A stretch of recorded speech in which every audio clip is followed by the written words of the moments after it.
J.B. Johnston, City Council Representative for District 5. Mary Whiteside is going to chair tonight, but she picks her grandkids up, takes them home, so she's going to be a little bit late. So I'll chair it until she gets here. We will start off the meeting.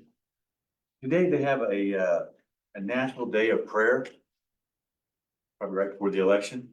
And if you will all indulge me, just when we can just bow our heads and just say, let's say a prayer. Say a prayer for our civic leaders, our state leaders, and our national leaders. Those people will all have the heart of the people in mind and learn to do the right thing. And if I just ask for maybe 30 seconds of silence and you can all pray in your own way, I think it's an important time for us and our state and our country.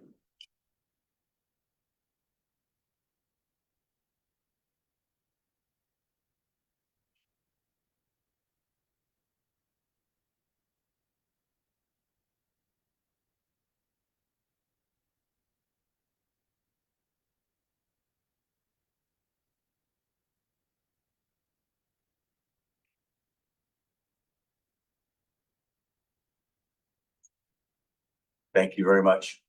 I appreciate that. We will start with the approval of our agenda for today, November 4th. Is there a motion to approve the agenda or? Second. Dennis did it and David seconded it. All in favor signify by saying aye. Aye. Opposed, same sign. Motion carries. Approval of the minutes. Are there any changes, corrections, deletions that need to be made on the minutes from our last meeting of October 7th? It was a long one. You guys were fantastic. Yeah, you did an excellent job. Yeah. Teresa, you did a wonderful job. Took a I'll while. note that in the minutes. I'll make a motion to approve the minutes from last meeting. Second. In the motion, who seconded? Okay, Sean seconded. There's been a motion, a second. All in favor signify by saying aye. Aye. Opposed, same sign. Motion carries. Thank you. Anybody have any off agenda items from the board they'd like to bring up before we get started? Hearing none, we will continue. And there is Mary. We'll take over. And she is coming to take her seat. I will just give you. Thank you You're so good? much. Yep, you're welcome. I explained where you were, so. Always. Yeah. Before we get started here, we'll have a report from Derek Sorrells, the Transit Advisory Board first. But before we do that, just like to cover just a few things happening in District 5. My notes. We have the final meeting or public forum for parking. I went to the one last Monday night at the Central Library. Thought it went okay, not great, but okay. There are 4 options presented. This next meeting, they will present those 4 options and there will be a 5th option. So asking for public input. I can put about Old Town, downtown Delano parking. So very, very important issue that will affect our city for years and years to come. So again, it's the Kansas Leadership Center, Thursday at 6 p.m. We'd love to have many people show up as you can. So love to know what you think. Thursday the 7th, Thursday the 7th, and then you guys vote on the 19th. 19th. Okay. Yep. So you'll have a parking plan decided on the 19th? Hopefully by the end of the meeting, we will. Okay. Yeah. So I'm sure that'll be a long meeting. That'll be a night meeting too. And the November 19th is when I'll tell you, it'll be on the agenda. And that will be a night meeting and it starts at 6 p.m. So that'll be at City Council. That's City Hall. So, but if you really want to get input on it and really hear all the possibilities, I would go this Thursday night. if you want to hear the debate between six council people and a mayor, I would go on the 19th. So, you will get a chance to talk on the 19th also. So you can have a chance to talk on then also. So. Second thing is we will have my first District 5 breakfast on Saturday, November the 16th. Sign right there. At 9 a.m. And we're gonna have it at Park West Retirement Center. It's on Mays Road, just south of Central. So they're gonna provide breakfast. I think it'll be a very good breakfast. And Jay Miller, does anybody know who Jay Miller is? Yeah, he is the president, CEO of the Wind Surge. He is absolutely a fantastic speaker. Has tons of stories about baseball, major leagues, business, running a baseball team in Wichita, Kansas. So he'll be very, very entertaining. So, and you'll learn a lot too about the Wind Surge and the stadium and things like that. So and I think that's it, Mary. You can I can start. carry on, yeah. Okay, tell me. You, all right. Did that. You get Derek Sorrells for the transit. Derek Sorrells. For all of you who don't know, every meeting we ask one, I have about 13 or 14 board appointments, which I had no idea before I got elected. And I just thought it'd be good to have just a short presentation from these boards of what's going on in the city at on these different boards. And Derek is the District 5 appointee to the Transit Advisory Board. And I only have 174 slides. You get that in 5 minutes, you're okay. Kidding, I actually cut a lot of slides out from what we had, so. Perfect. Good evening, everyone. I'm gonna make you talk a little. Good evening. Good evening, Derek. All right, so, a little bit about the transit board. JV mentioned that he had all these people he didn't know he had to appoint. I was originally appointed by Councilman Fry. I wanted to be on the airport board because who doesn't? And he asked me to be on the transit board, and I said, well, who does? And here, are you clicking? Sorry. I am not clicking. That is you. All right. Councilman Johnston reappointed me, and what I found out over my time on the board is that it's much more than what many of us think. When's the last time, let me ask it this way. How many of you have ridden a city bus in the last year? That's usually about what I see. City transportation is much more than what I think most of us think it is. And I've spent a lot of time learning about that over the last year and a half. But what it's really all about is providing mobility options and equitable service. So one of the things that we don't tend to realize is that it impacts our city in a variety of different ways. For example, socioeconomic impact, allowing people who aren't being able to get to their jobs or aren't being able to shop. It raises their ability to leave one sector of the economy and move into another sector of the economy. That's one of the reasons it's very important. I'm not going to read everything that's up here. You can certainly read that. But one of the other things is delivering that connected, dependable, high quality service. We want to make sure that we're giving quality service as we move along. There are 13 members on the advisory board. I am the current chairman of that board. We sit between the city manager and the mayor and the city council, giving them our input. We meet once a month on the third Wednesday of each month. You are welcome to come and give public comment. I would suggest all of you ride the bus tomorrow because it will be free. If you haven't voted yet, go vote. We do give free rides on certain days. We'll talk a little bit more about that as we move along as well. So what we currently have in Wichita, 51 buses, 67 drivers, 19 routes, 6 days a week, and it's $1.75 a ride.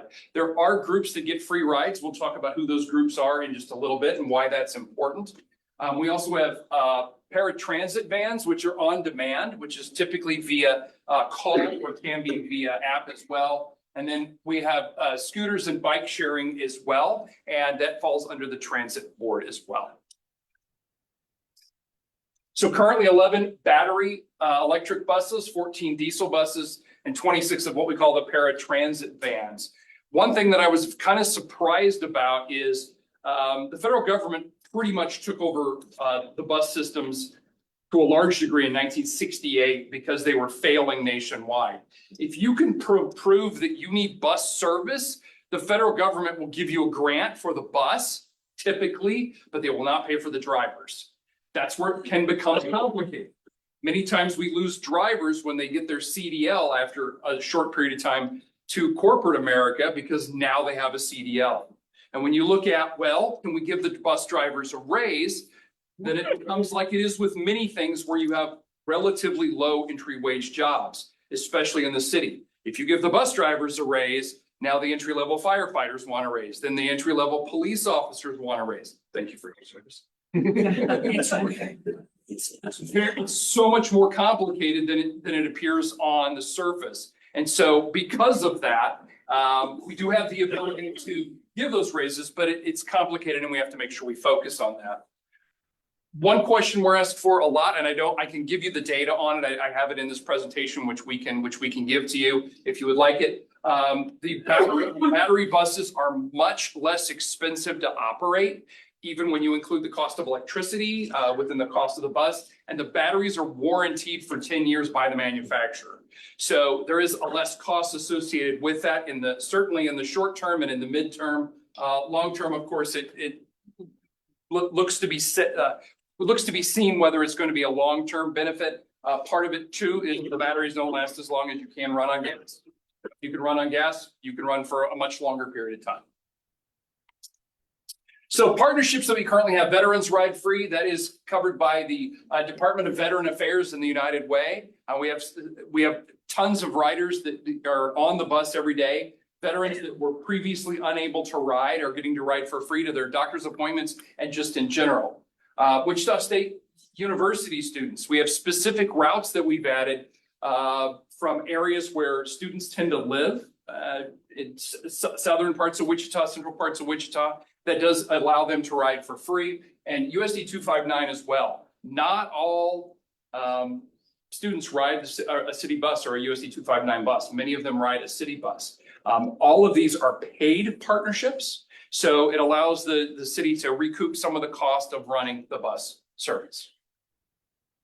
Trying to move along as quickly as I can. This gives just a little more information on that. As I mentioned, we will have this presentation available. There is a link which gives additional information, including number of riders and funding in that, as well as the Wichita State. This was a route that we added. This was a route that we actually competed against, and we were able to win that particular bid. It does connect both universities, so that's the satellite at 37th and Mays with the Wichita State main campus, as well as WSU Tech. So it allows students who many times we have a large number of international students at Wichita State. It allows those students to be able to ride the bus because many of them don't have a car. So it allows them to ride between the campuses when they need to. So we are currently in the midst of, and I'll be really quick here, I only have a few slides left. We are currently in the middle of a transit network plan. So one of the things that's always important when you have a limited number of buses, a limited number of drivers, and a limited number of money, which that's what we have right now, is how are we using the buses efficiently on the routes that we have. So we're currently in the middle of this, actually towards the end. We've put a plan out, wichitatransitplan.com, and we've also held 6 different visits around the city where we spent time collecting feedback from a variety of people so we can find those who ride, those businesses that pass, those businesses that the bus passes, and also those who have an economic impact in where we have those particular buses. We've got a lot of feedback on that. We have a plan that's currently up and looking at where we're going to change that and where the buses are going to go in the future to maximize our ridership. So this is kind of some of the information we found. I won't read it all because most of it is up there, but I think some of it that is really important to note is things like the third one. 20% of riders are taking the bus for shopping and medical appointments. More than half the riders are riding the bus 5 to 6 days per week. Those are people that are working. Those are people that are shopping on the weekends, that going to Walmart, going to our local stores. Half of all riders have been riding for more than 2 years. And the biggest challenge is service hours, is the big infrequency. If buses in larger cities, if you run more frequently, every 15 to 20 minutes, you're going to have more riders. It just happens when you add additional buses on. It's not like you split them up. But if you're trying to catch a bus and you miss it by 5 minutes and you have to wait 30 to 40 minutes for the next bus, you typically are going to find a different way if you can.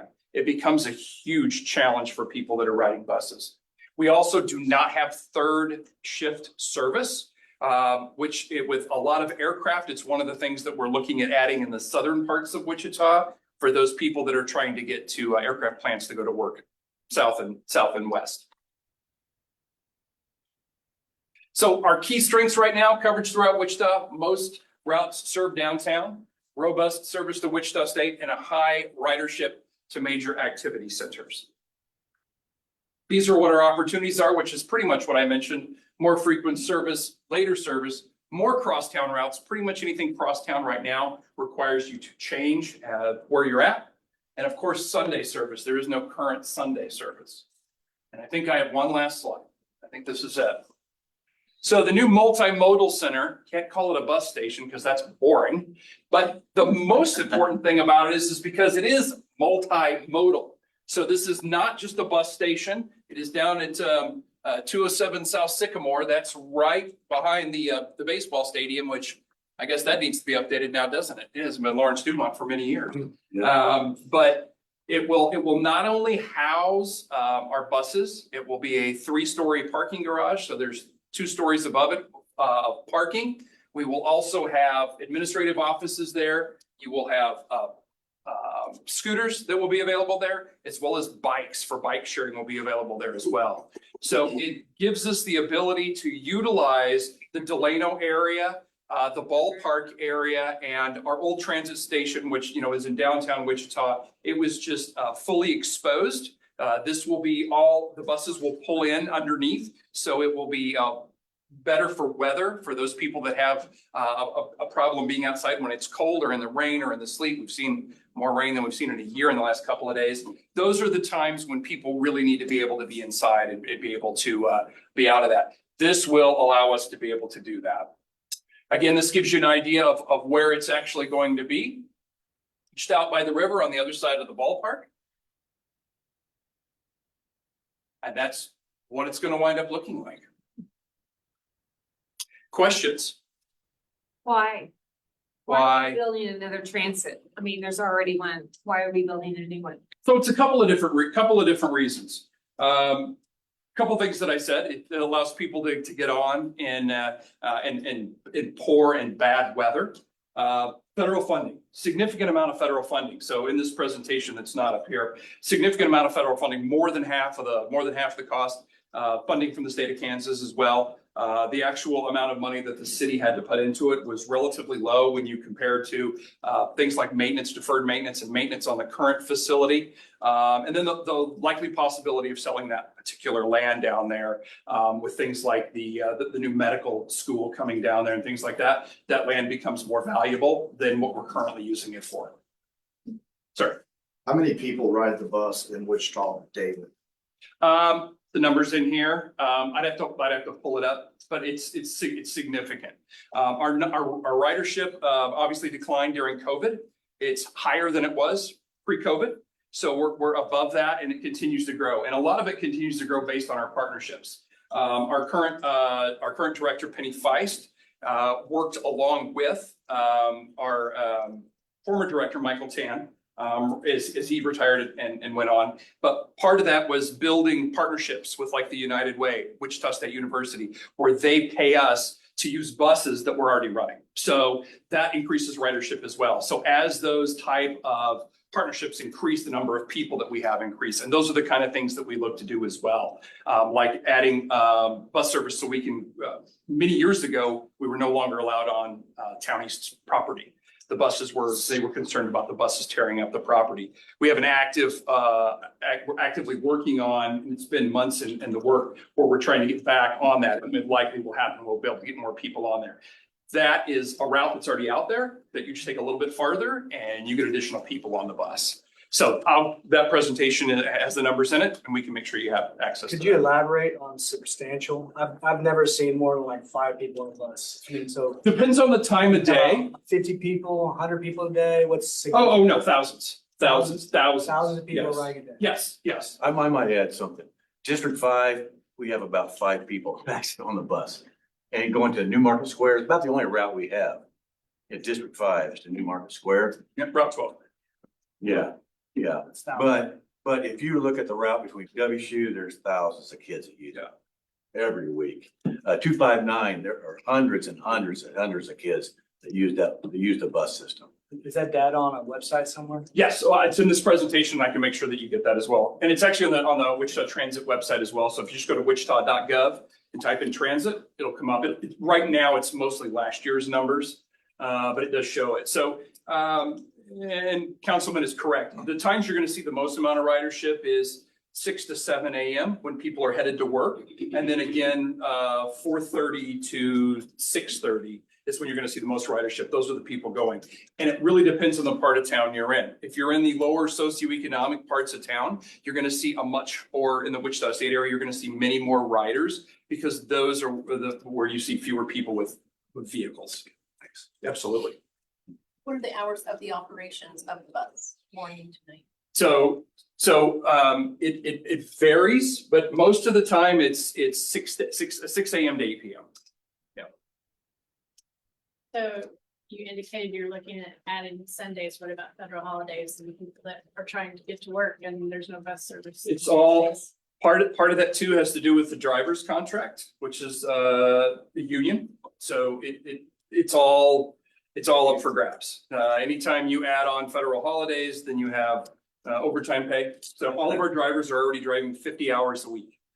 We can't get enough to do anything else, and that's the legal limit that they can drive. So you wind up having to add on potentially additional drivers as well. That's the biggest challenge is most businesses see as well as additional people. But yes, absolutely. What about disabled? The disabled buses at all? Yes, those are the paratransit. So those are where they can be called and they come out, pick them up and take them directly to their appointments. And that's pretty much point to point. So it's almost like Uber, but it's provided by the city of Wichita and that is federally funded as well. Sir, What's the starting pay for a bus driver for Wichita? that I don't have right available. But I can get that for you. I'll make sure it's in the notes in the presentation. When does this start? When is this going to start? The multimodal center, It's a done deal. we broke ground October 11th. Yeah, it's been worked on for prior to COVID is when everything started on it. Oh yeah, there's been lots of meetings. Yeah, it's been voted on by the city council multiple times. We broke ground October 11th. Yeah. That's where there were houses down there. That was all purchased many years ago at this point. Yeah. Couple of older houses. Sir, Yes, do you have an estimate or has there been an estimate done on maintenance and upkeep, for like the 10-year span or? Absolutely. How is it gonna be funded? so most of that, so all of that is in the presentation. It's all in there. It just kind of varies. So the most of the cost of that is borne by the city, but the maintenance on the older facility, a significant portion of it was equal or slightly more than the new facility, just based on the age of the facility. Even though it's not a 3-story facility, and part of the cost of recouping this will be from parking and fees such as that. Sir. What do you see as far as the push, I guess, from outside sources to change from gas powered vehicles or diesel powered vehicles to EVs over the next decade, 20 years, 30 years? Yeah, that's pretty much a requirement of the federal government. What's What's the timeline for that, do you know? That I don't know offhand. But I know as new equipment is requested to be purchased, they're all EVs. They're coming out with hybrid buses too. Yes. So where it's like a hybrid car, both gas and electric, so. So why was this not put before the people to vote for? Only this city council voted for it. Didn't it have gone to a vote? You would have to ask the city council about that. Why were we not allowed to vote? Well, I mean, you elect representatives to represent you to vote on things like that. So everything doesn't come up to a vote for people. So it was before I got on the council. So it was years ago. Yeah, this has been in the works long before I was on the board. It's been long time coming. It's, pardon me? What year? It was either, I think it was 19 or 20. I think it was 19. Yeah, it's been a long time because it slowed down because of COVID, and then there were bid, we put out for bid for that was months. And then we got one bid. So it went back out for bid again, and it's taken a long time. That one bid came way over the bid. Oh, yeah. The estimate. Yeah, And so they actually skinnied it down. They took the floor off the top to reduce the cost of it. And also some of the requirements were excessive, yeah. maybe from the contractor. So it scared a lot of contractors off. And so they redid the requirements and The top floor came off, I think, in 21. yeah, So it's been a while, been revised many times. several times. Yeah. Well, Sir, do citizens know Wichita's $3 billion in debt? that's a question for all of you. So Wichita's $3 billion in debt, and we're, That's actually factual but incorrect. Factual, but most of those is specials on new developments, especially District 5. Where Wichita takes on the debt, that debt is repaid by the houses that pay special assessments. So, what's the interest rate on our debt right now? well, on specials, it varies from whenever they were sold. And the homeowners bear the cost of that. So when I bought a house, it had specials on it, and I've been there a long time, it's paid off. The football stadium, is that being paid off by specials? Football? The Riverfront Stadium, Oh, baseball stadium? No, who's paying for that? that there is and that was before my time too. So, but that was a TIF, tax incremental finance district that pays that off. So an additional sales tax in that district pays that off. So how much of our taxes is going on that? Do you know, Barry? Not offhand. It's in the presentation and the notes. Yeah, I can't remember. It's not much. Yeah, it's a small percentage of the total cost. So when you look at things like, do we spend $2 million and put that into this? Or do we spend $2 million to complete, or $1.8 million or $1 million on the current facility? And how long is it going to last? And will allow us to grow and do the things we need to do?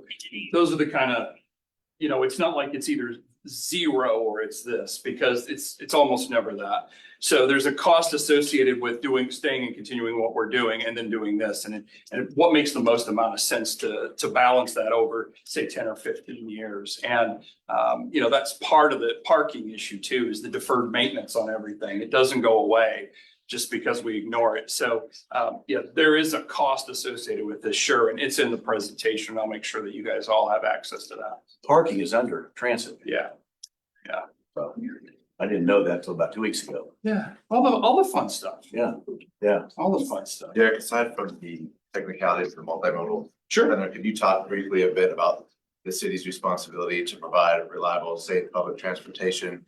Like why this is a service and what it means to the economic development of. Yeah, so this is something that, we really, as a community, it's a requirement that we provide. When we talk about elevating people and different socioeconomic situations that they're in, from that one slide that I had up there, significant portion of people ride the bus 5 to 6 days a week. This is how they're getting, many times their kids are getting to school, they're getting to work. This is how, by them working, they're paying, they're paying taxes, they're going shopping, they're riding it to, some of them a second job. This allows them to be able to be a useful member of society and raise and elevate themselves. And that's really why it's important. Because, I remember as a kid riding the bus because that's the only way we could get to where we needed to go. And there are many times when that is the only way for someone to get somewhere. So by us offering this service, it's not just a cost associated with it when you just look at the cost in general.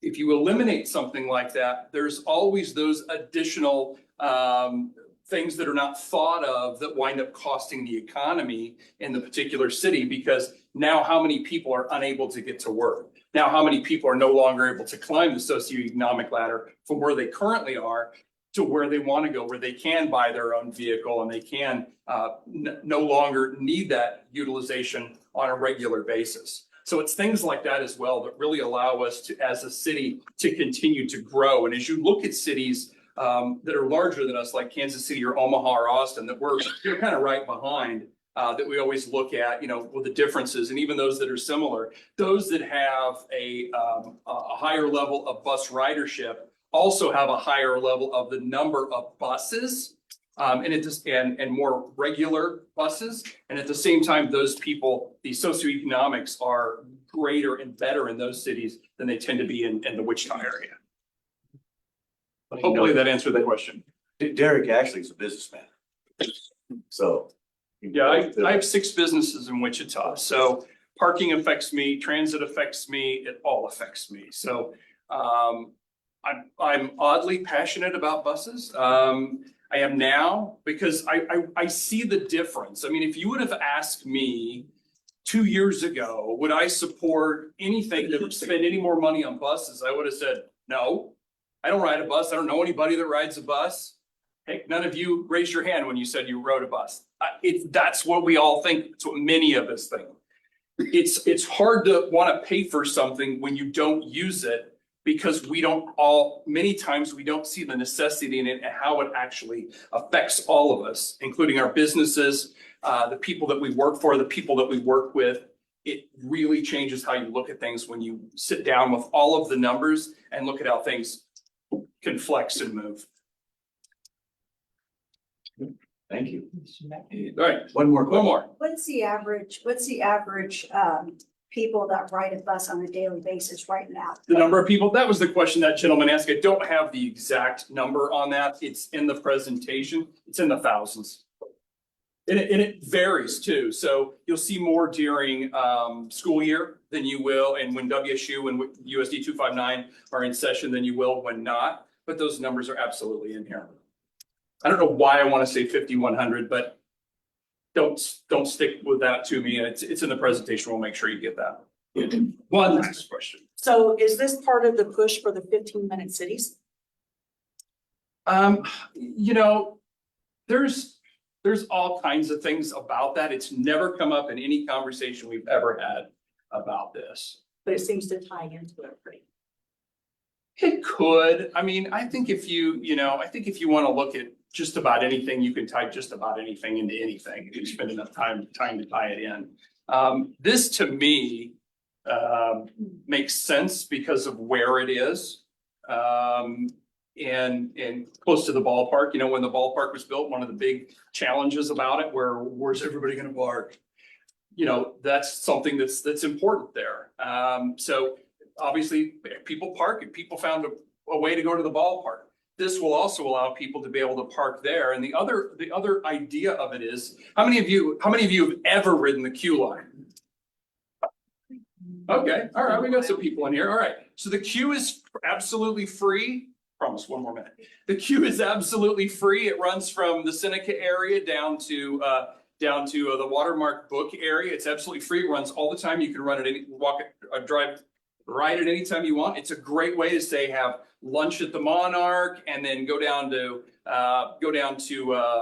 Watermark Books, do a little shopping, have a little lunch down there at Mike's or Wine Dive, ride it back. This allows people to, part of the goal is how can we get more people to utilize what we currently have and that we're currently paying for? Federal government pays for the queue. How do we currently have more people utilize that? This has the ability for people to be able to park there. So let's say you're in College Hill and you want to ride to the game. You can get on there, you can ride to the game as well. Can't take any more questions. It's just a statement. actually. Okay, sure. Just a statement. Sure. But federal government funding is still taxpayer money. Yeah, exactly. Well, of course. I'm just. Of course, absolutely, absolutely. Look, I'm totally on your side. I'm totally on your side about a whole lot of things, okay? So there are a lot of things that we have to recognize that if we can fund it 100%, this is the complicated thing. We can fund it 100% ourselves, or we can take some of this pie. And if we don't take, I know. Just getting disconnect. Is parking gonna be free? Or is there gonna be a cost? There's a meeting here, Thursday. No. Thursday, 6 p.m. Oh, on the two No, top no. floors of this Yes, building. thank you. There'll be a cost. Yeah, There will be a cost to park. I think in all of the parking garages, Yeah, there'll be. which have been free in the past, which as a business owner, I still think that's crazy. That money shouldn't have You gone know. to us. So, Okay. thank you Thank all. you. I appreciate it. If you have Thank you any, very much. I have a question.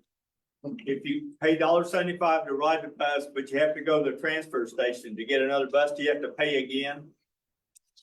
that's changed. I don't believe there's a transfer fee currently. I'd have to double check on that. Because there's things that have changed recently. So I don't want to give you wrong information. Because I don't like wrong information. I will put it in your notes there, unless someone's ridden recently. I have a question about the Wichita work release over there.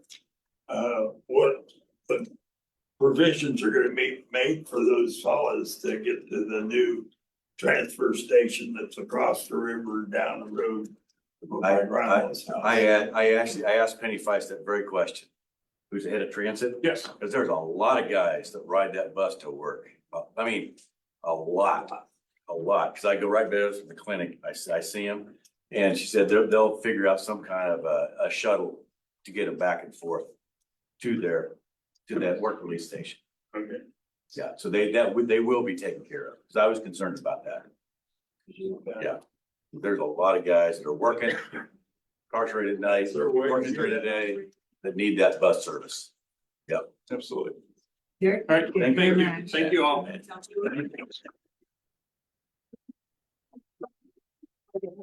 Here we got hands. Well, not sure it was deserved, but thank you. We're gonna move to staff report, police department report, our policing officer, Laura Kimmery. Hi, Lori. Hello. Thanks for being here. I'm Officer Kimmery. I am the community policing officer for the beats of 19 and 199, which is the vast majority of District 5. 199 is everything basically from Maple to 17th Street North, everything west of Ridge. What 19B is everything north of 17th to Maze city limit, all about here, clear to almost 119th Street. So pretty big area. I brought some statistics with me.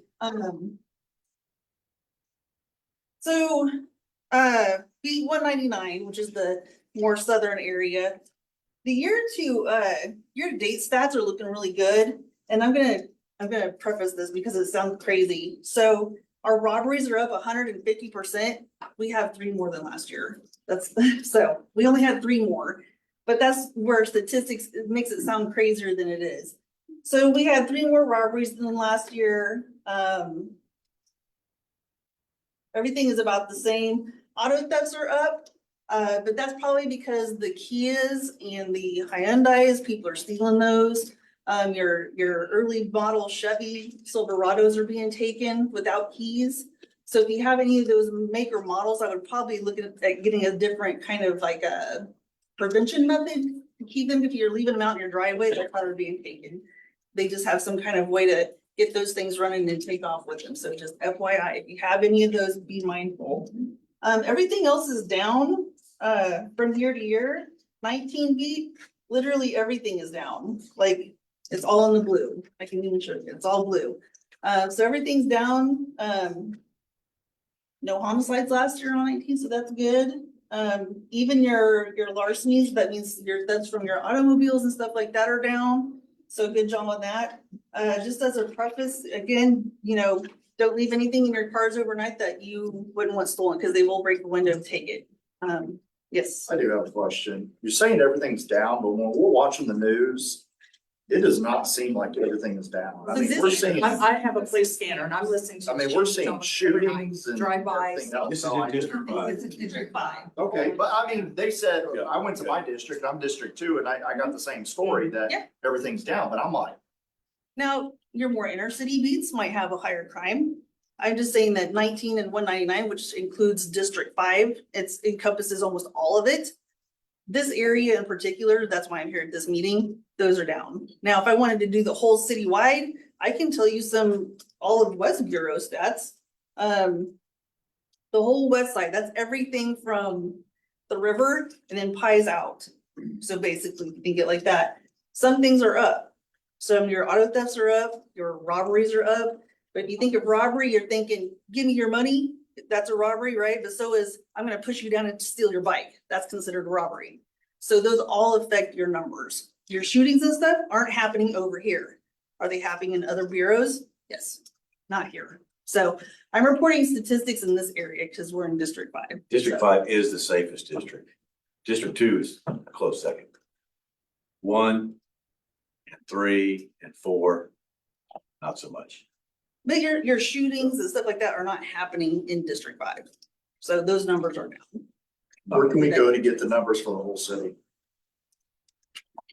You know, I don't know. I wish I had an answer for that, but you know, we have to, you know, we do have a police presence as much as we can. We go to all these calls and work them the same as we would out here. I mean, we don't treat any other area differently than we would You're here. in District 2? Becky can get it. Yeah, Just contact her. Yeah, Dalton can get it for you. So yeah, and we can get them. get a hold of your community policing officer, go on the page and they have them listed for you, get a hold of them directly and say, what's going on in my area?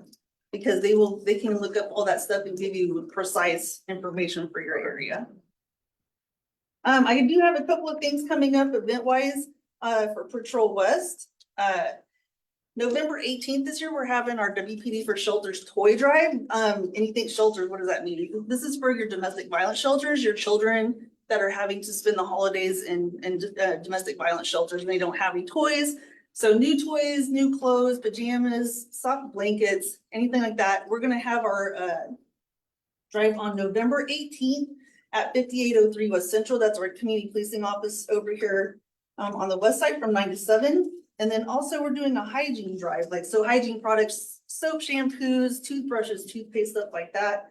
That's gonna be from November 11th to December 2nd. At any of your patrol or any of your substations, you can drop those items off. They will benefit all these places that people don't have these hygiene items. So maybe they need to go work, but they don't have the deodorant, stuff like that. We help provide that. And we're having a competition with the fire department. So bring all your stuff to us so we can win. And this is all helping a place called Hygiene, a nonprofit organization that helps people with stuff. What did you say the hours were for the toy drive? So the toy drive is gonna be from 9 AM to 7 PM. And that's at 5803 West Central. It's right when you get on to 235 southbound at Central and Gilda. Our office is right there on the corner. We'll have a Santa and all kinds of stuff out there so you can't miss us. So that would be greatly appreciated. That's all I got. Yes, ma'am. Are you fully staffed? Yeah. I know we're working on it. I just had a class graduate from FTO. We have a I- class currently. I just asked that question too. Yes. And right, they're currently 40 officers short. Down from 104 or 5. We're getting closer to 5. Getting closer. Yes. They can only do so many classes at a time. So another year they'll be fully staffed. And I know that we just recently added a call center, so if you have a not as important thing, like you need to report a theft or something like that, but you don't really need an officer out.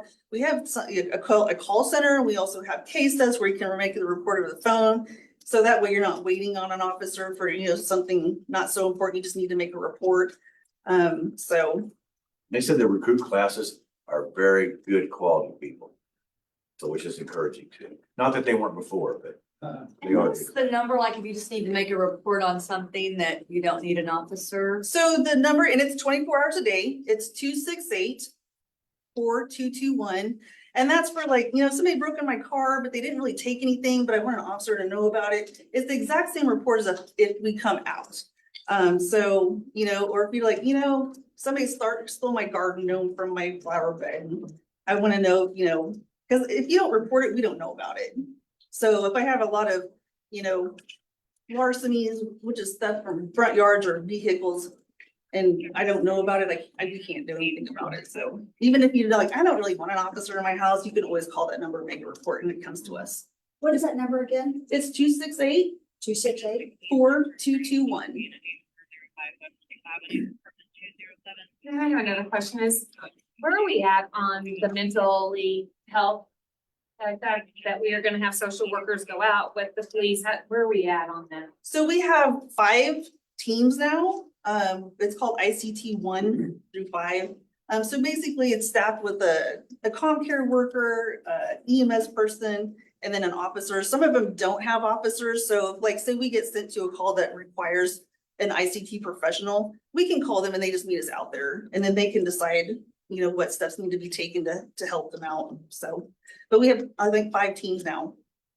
They're increasing those programs. They've been Now, I very. do have a question with that. So you guys go out and the team, like ICT 1 shows up. Who ultimately has the final say in what happens? So if it's criminal, we make that decision. If it's something where they just maybe need some help, the EMS or comm care worker will make the decision if they need to be, taken to the hospital, or, if they're okay, then we can leave them there. It's just gonna be up to them. They're the professionals on mental health care, not us. But, obviously if they're having a mental episode and hitting people and, people wanna press charges, then that's where we have to step in. But, ICT 1, they do have an officer on their team, so they operate kind of by themselves. And then the other teams, they have the 2 professionals that will meet us out and make that decision. So, and they have all the paperwork and everything ready there so that we don't have to spend more time, trying to decide on what to do in class. To answer your question, it's the officer. It comes down, push to shove, it's the officer that has the authority. Yeah, but to actually like commit somebody, that is on them. If like they need to be committed to a hospital, that's their determination. So you would defer to them for that? Yeah, so if it's something medical, mental health related, they make that decision. If it's crime related, we make that decision, if that helps.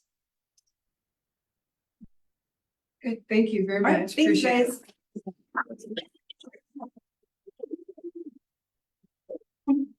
The fire department report, Battalion Chief Eck. Thank you for being here. Hello, my name is John Eck. I'm a battalion chief. Pretty much everything west of the Big Ditch, on out into the county.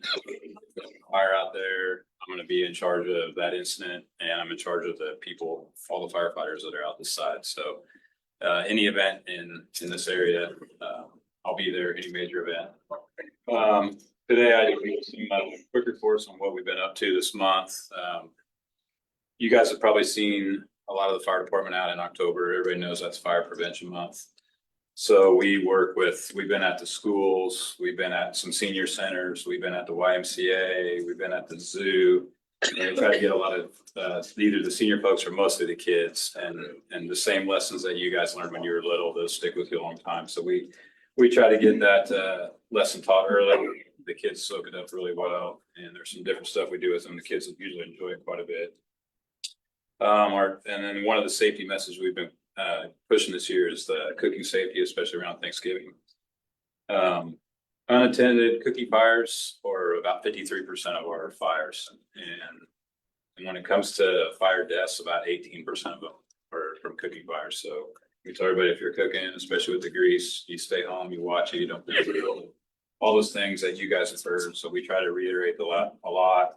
And then we also have accents with the kids and the oil and the stoves and the utensils. So whenever you're doing for Thanksgiving, if you're like me, you might have a glass of wine or two. Don't lose track of those kids.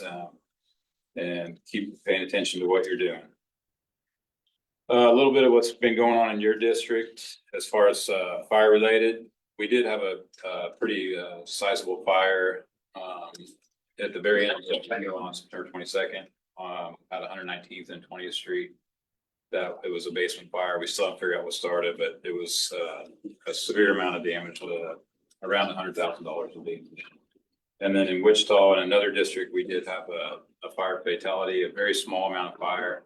We're still trying to sort that one out, but just know that it doesn't take a lot of fire to overcome if you ever get an incident.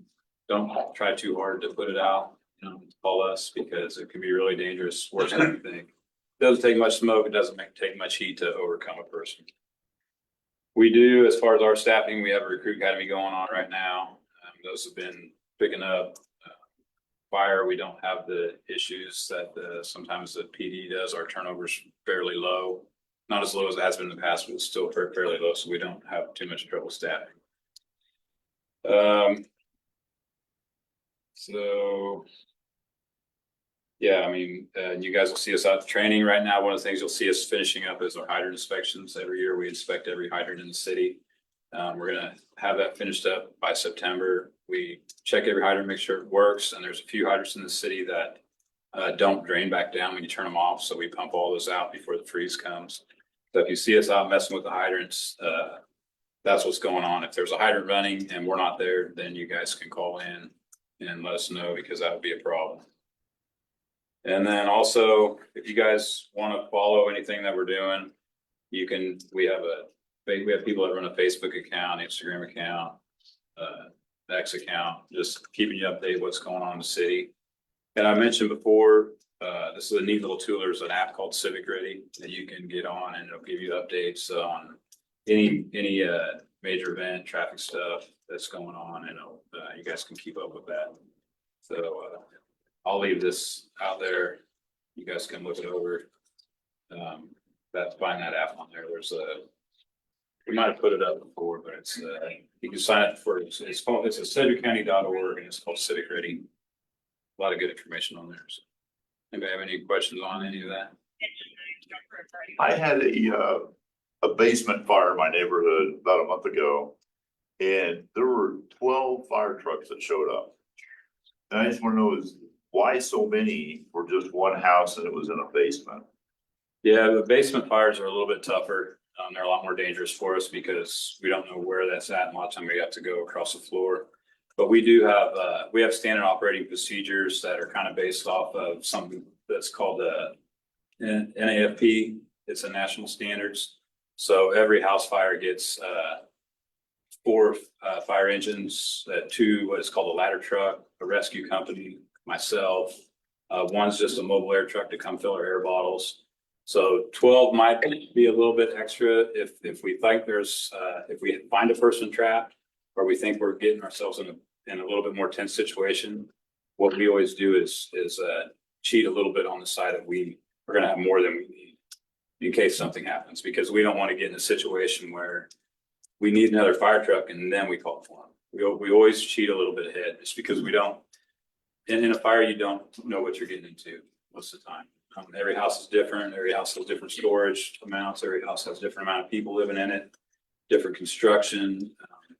So again, it's just a safety measure, and that's just a risk assessment thing. So as we evaluate going on, if we think we're using too much fuel and having too many people there and leaving other areas of the city short, then we'll back that off a little bit. But if we have a whole spreadsheets of this type of incident, this call, dispatch will send out certain units based on that call information. But then sometimes I'll get on the radio and say, hey, send me 2 more engines. This one looks bad. And it's just that. It's always a constant risk assessment evaluation. And usually that'll be on me. Once it's dispatched, then I'll decide what I need to do there. And so it's not trying to limit the rest of the city, but still getting you what you need. And it's that we're constantly evaluating that. So. Okay, don't get us wrong, we were grateful, Yeah, no, that's a great question. I mean, we were gonna house fire, we're gonna just have 10 or 12. No, that's show up. a great question. That's kind of standard procedure, more or less, is that? Yeah, but we have some room to deviate from that, just for safety purposes. So there's a standard set that comes out for a house fire. There's a standard set that comes out with a house fire with known people trapped. And it's different for apartment fires and building fires. It keeps creeping up all the way into high-rise fire. And then if I call for a second alarm, there's a standard set that she sends out. So it keeps us from having to sit there and talk on the radio. It'll say, hey, I need, this is what I have. And the dispatch will send me already a pre-programmed amount of units and people. And it's based more off people than units, but Okay, thank you.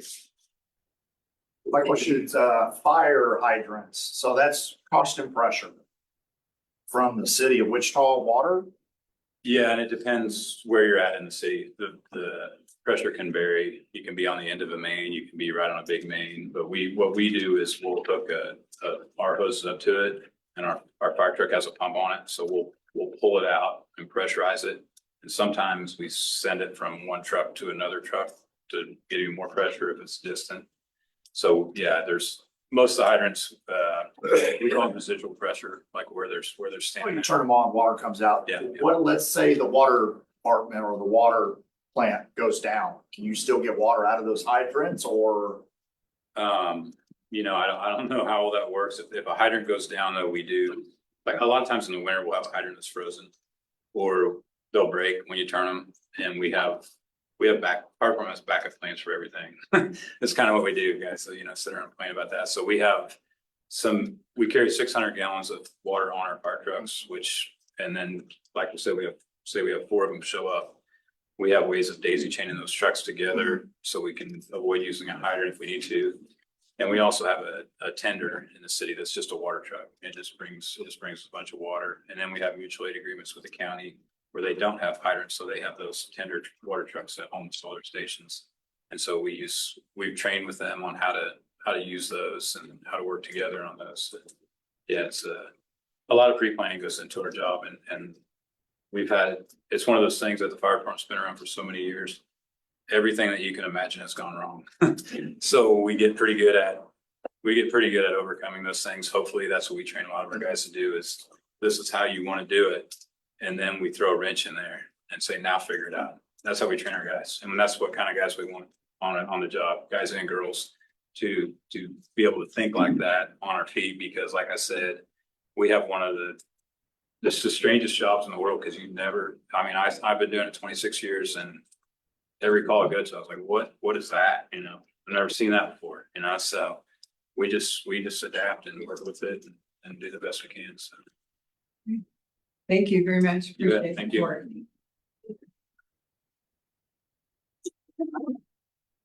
The public library report, we've got Tracy Partridge from Westlake Ranch. So house construction. Going well, we hope. House construction going well. Excellent. Yes. Okay. Hi, everyone. I'm Tracy Partridge. I'm the manager of the Westlake Branch Library, and it is a pleasure to be here with all of you. I want to tell you a few things about the library that I think that it's important to know. We do have a few closings in November, instances where all of our locations will be closed, so we don't want you coming to our facilities and then being disappointed. So to avoid that, November 11th on Veterans Day, we will be closed.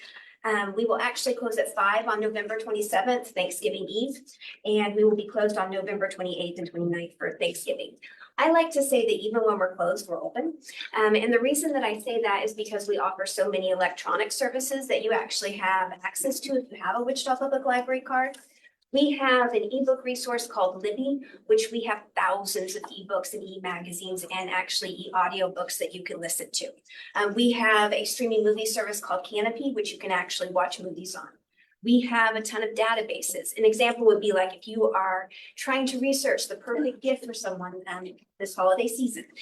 We have Consumer Reports Online, which is actually better than Consumer Reports, the magazine, in that it's more comprehensive. So we have all sorts of things that you can utilize when we are not actually physically open. The next thing that I wanted to mention is that November is Kansas Reads to Preschoolers Month.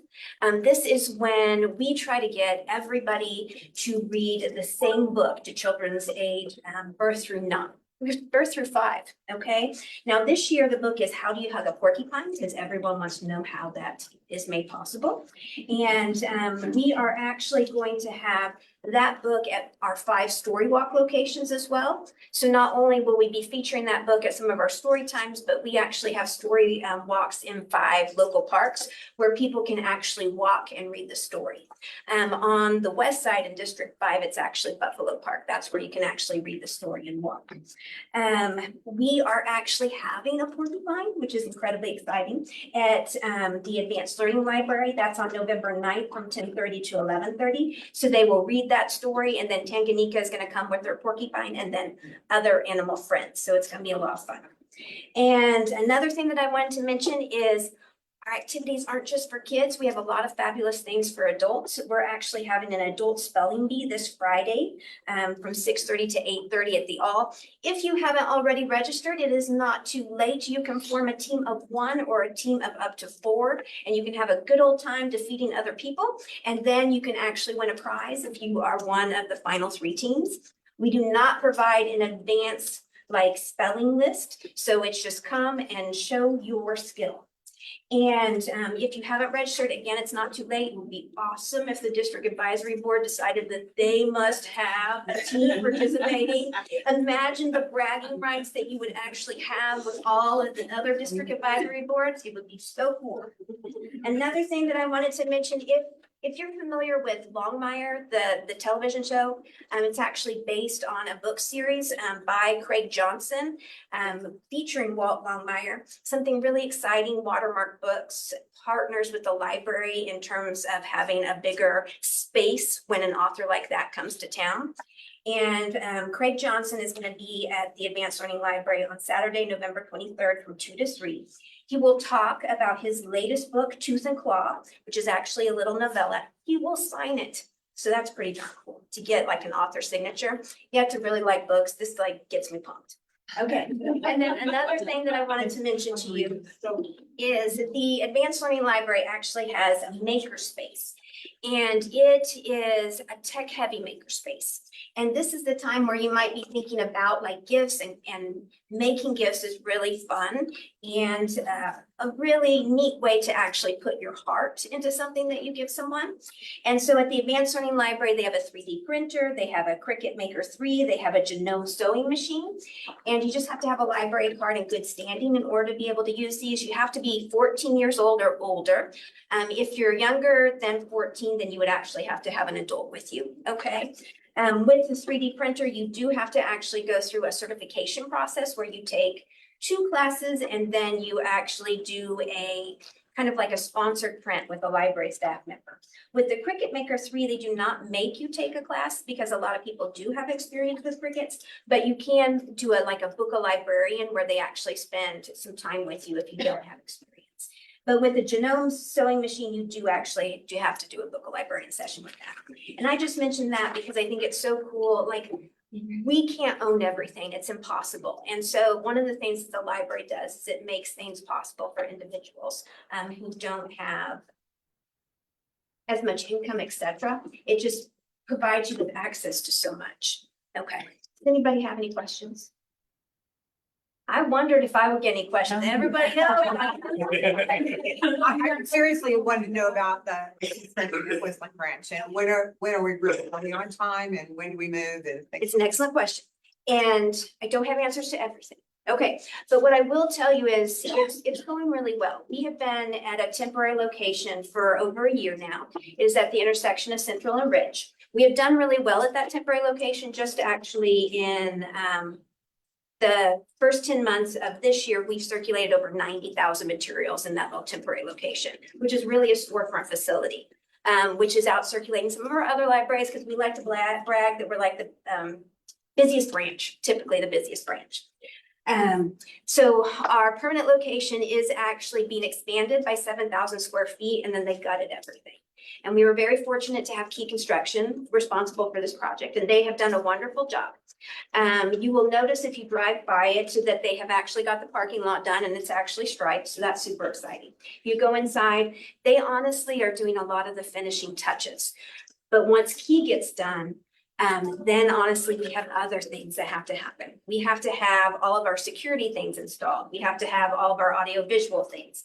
We are going to have a check-in machine because when a location does as much circulation as we do, we need help. All of our staff honestly can't do it. They need to be able to do other things as well. So that machine has to be brought and installed. Then we have to have all of our shelving actually installed. And then after our shelving, then we have to get all of our furniture. And then after we get all of our furniture, what has to happen is all of our staff have to be trained on all of the new technology that we have. We have a lot of new technology because we have a meeting room that is actually going to have screens and microphones and cameras. We have collaboration rooms. Like the meeting room, if you are an individual, you would have to book it and pay, but our collaboration rooms, which fit smaller groups, you don't. And they have actually screens and technology that we have to learn. We have to learn how to use our automatic materials handler. Now, when I came to the meeting last time, I said, we are on track for January, okay? We ran into a slight little hiccup, and it is called furniture, which is kind of important. And so what we're saying now is first quarter of 2025. We're saying first quarter of 2025. Now that may be January, okay? But that may be February. Okay, but when it is done, it will be the best thing ever. And every single one of you is going to come and you're going to agree, and it's going to be fabulous. Yeah. Thank you very You're much. welcome. Is there anything else? Repeat the date that Craig Johnson's gonna be there. Oh, I absolutely can. It's the 23rd. It is actually Saturday, November 23rd from 2 to 3. One more. In location, Say it again, and the location? yeah, Advanced Learning Library. okay. And you have like made my heart sing because you have asked about an author visit and you may come, and that's like so exciting. One more question. On the Libby app, how do you request new things to be added to there? That's an excellent question. The Libby app, what you can do is you can do like a deep dive and you can indicate that we don't have it and show interest, and then perhaps they will add it. It's easier to actually request specific titles if you use Cloud Library, which is a state-sponsored app. If you do not have a state library card and you love ebooks or e-audiobooks, you need one of those as well. Because like what I do is I have both of them on my phone, and I actually will potentially have multiple titles checked out on both of them. Then I also have my physical print things because a librarian can't have too many books to read or listen to. What was the name of the porcupine book again? It's How Do You Hug a Porcupine? How do you hug a porcupine? Yes, because that's a question we need an answer to. Yeah. Okay, any other questions? Thank Okay. you so much. I'm expecting to see you too, November 23rd, Craig Johnson. Ms. Victoria Director. Department, our interim director is Reggie Davidson. Good evening. Good evening, everyone. Just want to give a brief update on some of the things that we have coming up with Parks and Rec. We're preparing for the holiday season, so we're getting ready for our Winter Wonderland event that's going to take place at National Park. We're excited about it. We're expanding it this year, including some more lights and things that we're offering there. We're incorporating the fire department this year that's going to actually bring in Santa and Mrs. Claus for the event. And we have a real active program with our adaptive program that we do with our special needs population here in the community, and they're going to help kick off the Winter Wonderland event this year. So we're really excited about that.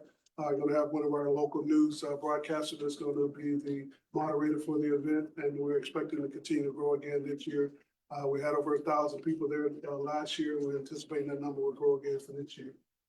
We're also preparing for some of our other events that are happening. Watson Park is preparing for our Winter Wonderland event that's happening there, as well as our Watson Christmas Express, which is a train ride through the park where we actually have there. We can see the attractions there on site and have an opportunity to do a variety of different activities there at the park. Also, just want to kind of give an update on a couple of different projects that are happening here in District 5. We're working currently on Pratt Wetland. We're making some expansions there to the actual dock there on place on site. Also doing a playground that's going to be coming on board there for that location that should be opening up by mid next year. And the other one that's been a real big anticipation for the community is Country Acres Dog Park. We're working on getting that completed and looking for a January 5 opening timeframe for that. So we are working with the contractor now, getting in shade structures, addressing some other things that we're doing with some electrical components of the park that's there for some land that we acquired, and looking forward to getting that opened up and going after the first of the year. So those are kind of the major projects that we have coming up. Like we mentioned earlier, I know that voting is taking place tomorrow. Several of our rec centers are open that are voting locations. So we have Boston Park, as well as our park over at east. We have at Atwater Community Resource Center is another location, Linwood Rec Center, as well as Orchard Rec Center and Edgewood Rec Center are all voting locations for those who are looking for places to vote. So that's kind of an overview of what we have going on here in the park. Looking forward to heading into the new year with some of the new things that we're going to have happening there with some expansions and things that we're doing. And I'll stand for any questions that you guys want. Mr. Davidson, you said, what was the opening date for the Country Acres Dog Park, January 25? January 25 is what we're looking at, getting that up and going. So one of the things that we went into there, we acquired some land that was there, some private land that had some electrical things that we had to address as part of the opening up the park. And the other piece was the shade structure. So that's always a challenge for us with getting those in and installed. So once those two things are taken care of, we're looking at January timeframe when that should be open. Thank you, sir. All right, anything else? Thank you very much. Appreciate it. Public Works and Utilities Department report, traffic engineer Mike Farmer. Thank you. Just wanted to give you a little update on a few projects we have going on around town. 135th Street and Central Signalization Project is anticipated that signal would come online next spring or early summer. 37th and Ridge, there's the southbound right turn lane that we're working on with a little bit of signal work that's needed and in conjunction with that. Hope to have that wrapped up by the end of this year. Under design is Maple 135th to 167th. Currently, we have a consultant, MKDC, working on the design for that project, and they'll be working on developing some concepts for that project. And when they get those done, they'll bring those to DAP for approval. 135th Street, Central to 13th Street. DAP was already presented and approved earlier this year. They anticipate next year funding the CIP already earmarked for that project. Citywide, and just some higher level projects that, regardless of what district you're in, are kind of noteworthy, is K96 from I-135 to 21st Street. That's a KDOT project. The city is partnering with them as part of the local match. But that is a very big project, convert that to, or improve that to a 6-lane freeway. So that design is ongoing. It'll still be several years out. And funding for that has not yet been identified or obligated on the KDOT's end. East Kellogg, K96 to into Andy. It's currently still under design, and construction on that project is anticipated to begin in late 2026. And then the North Junction project, which has been under construction for a while, is anticipated to be wrapping up in late 2026. So that is the remainder part of the gold phase, which will help with the connection, connections, that north interchange. Any questions? It's the last thing that you just talked about, The North Junction? by the North Junction, or is that out of you? That's I-135, K96, K254, and I-235. Not in Kellogg, but K96. K96. Thank you very much. You have a question though. Can you, I don't know if you can answer this or not. What are the purple light bulbs on the street lights? I saw some more. Those are Evergy's. And so I think it was a manufacturing issue with the LEDs that they got. And so they are working with the vendor to get those phased out. I don't know what that. Very hard to see being older. I'm a K-State fan, so I kind of like the purple. Frisbee, but I know your dad. So, okay. How'd they do this weekend, last weekend? Oh, no. Let's go on. I need a motion to receive the file as staff report. So moved.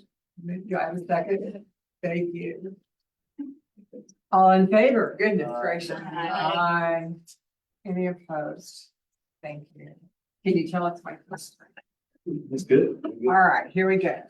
Under new business, yeah, Division Manager Phil Denberger. For the Metropolitan Planning Department. Good evening, everyone. My name is Philip Ziebenbergen. I'm with the Metropolitan Area Planning Department. Tonight, we have one zoning case before you.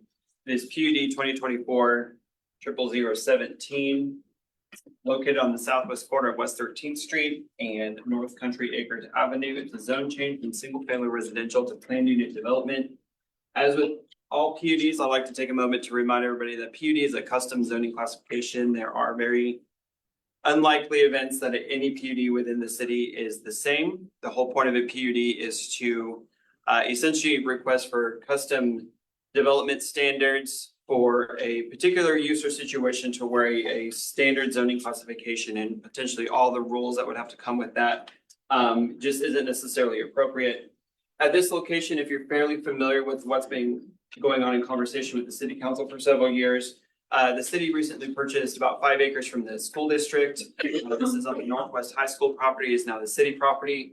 What you see in the box on there, and the plan is to build the new Patrol West substation at this location. This could be done with a conditional use within the current single-family zoning classification. But given the fact that the south and the west property lines on this are abutting the school district property, which is zoned single-family residential, that would come with the additional rules regarding screening and landscaping that the city doesn't necessarily want to have with the substation, mostly from a safety point of view. We do have the agent here with Bachman Company that the city has retained to work this system through. But essentially, when it was discussed at Planning Commission, they're looking for some alleviation of the screening and landscaping requirements along the south and the west property lines, basically from a safety standpoint. These were a similar process that was done for the new the East Patrol substation, which was also built on school district property. Very similar situation where you had property lines abutting the school district property, which were zoned residential. And so they worked through a system to reduce or remove some of the requirements for screening and landscaping, and essentially to keep a more safe environment for a patrol substation. So essentially, that's a high level overview. Everything else in the zoning document, so a PUD becomes its own zoning document. There's text in your staff report that review it. Is pretty standard for what the zoning classification would require. They are still going to do some landscaping along West 13th Street and Country Acres Avenue, just because that's where the majority of the public parking lot will be. There will be a parking lot towards the rear of the property that's a secured parking lot where the police cars and other staff vehicles could park. So if you were going to be coming, you wouldn't be going to the rear parking lot, you would park in the front and go in the front door. They'll still do the standard landscaping along 13th Street. Their primary concern was these west and the south boundaries where you have the secured parking lot where the officers would be going to their vehicles and things like that. When this went to Planning Commission on the 24th of October, there was a couple things that were discussed. Initially, the plan unit development document requested no screening of the mechanical equipment on top of the building. Staff recommended that that actually be included just from there's a reason it's there, so you don't have unsightly HVAC units and things that are visible. That's a standard requirement for essentially a commercial type building in general, regardless if it's near residential zoning. The agent for the applicant had discussed it with the city prior to, and they're amenable to that, and that was discussed at Planning Commission. So they're fine with requiring the mechanical equipment on top of the roof to be screened.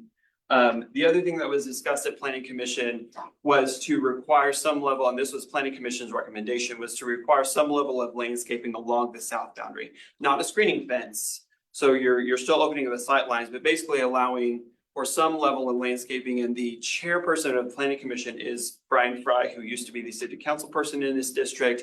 he kind of led the charge on the conversation of a lot of the conversation the city had with the residents around was the fact that there would be some breaking up of the view. The whole point of the landscaping ordinance isn't necessarily to hide something. That's why we have screening fences.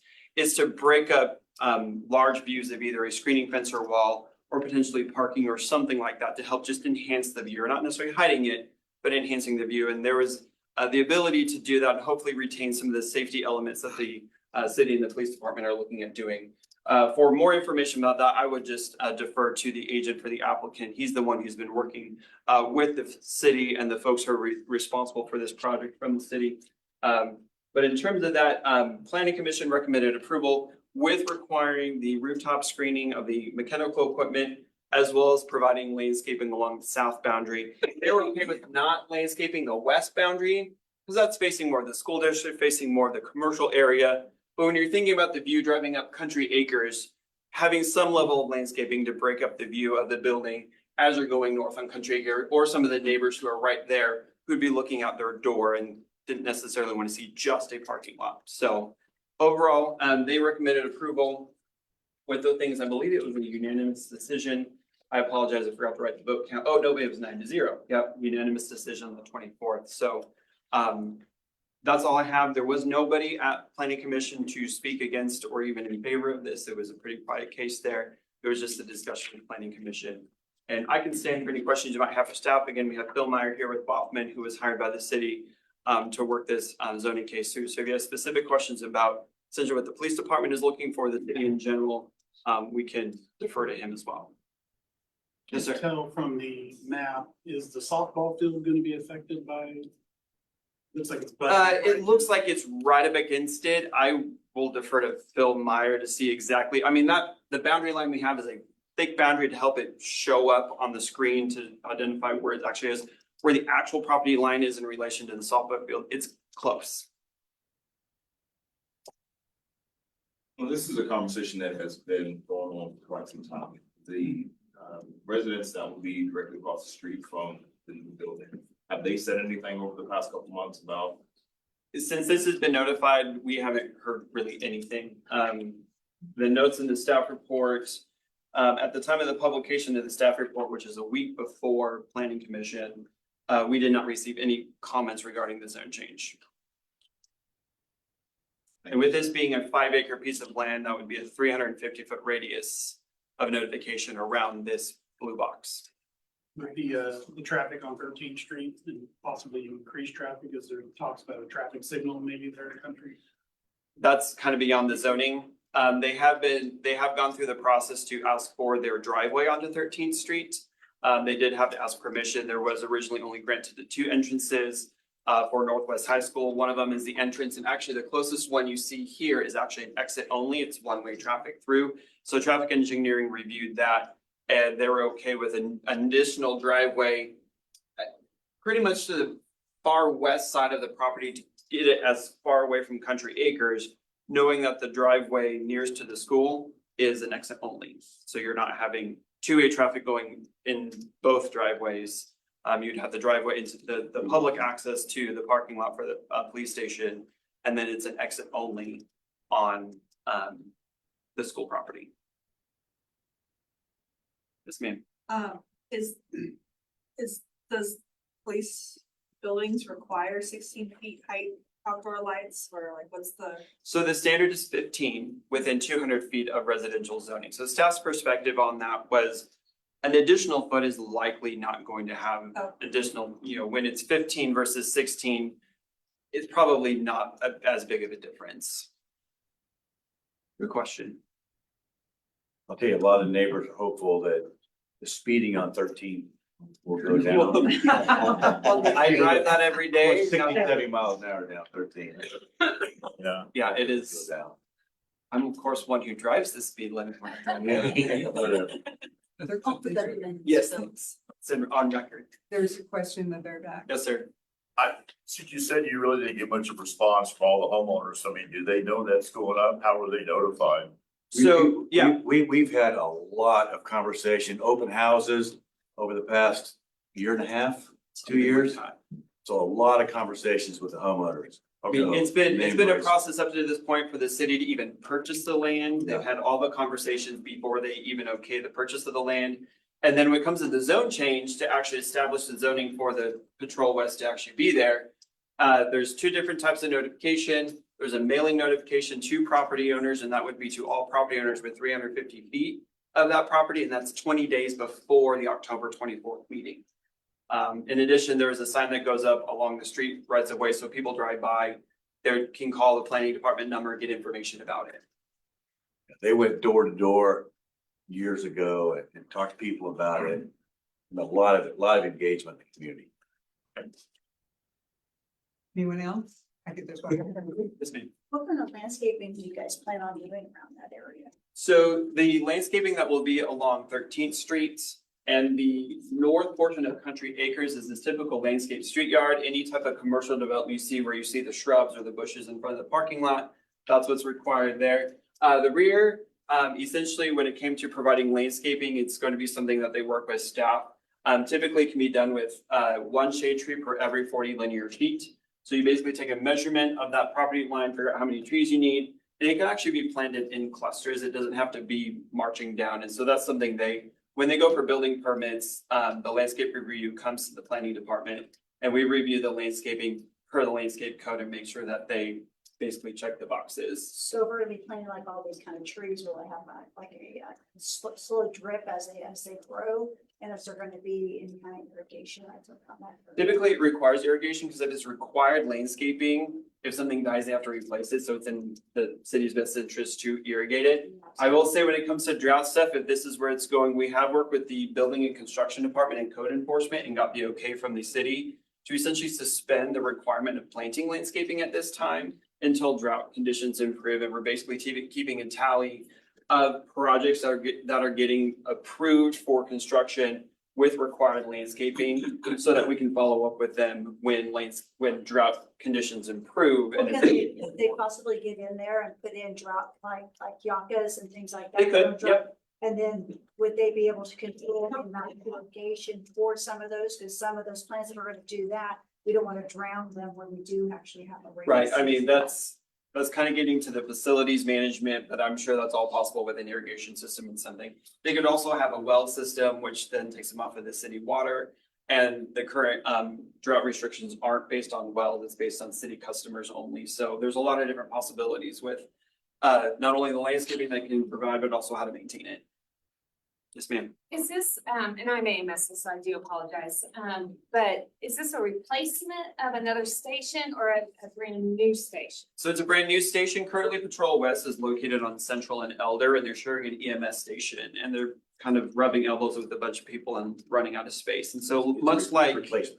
yeah, much like Patrol East, they moved Patrol East out of a shared location and gave it its own substation.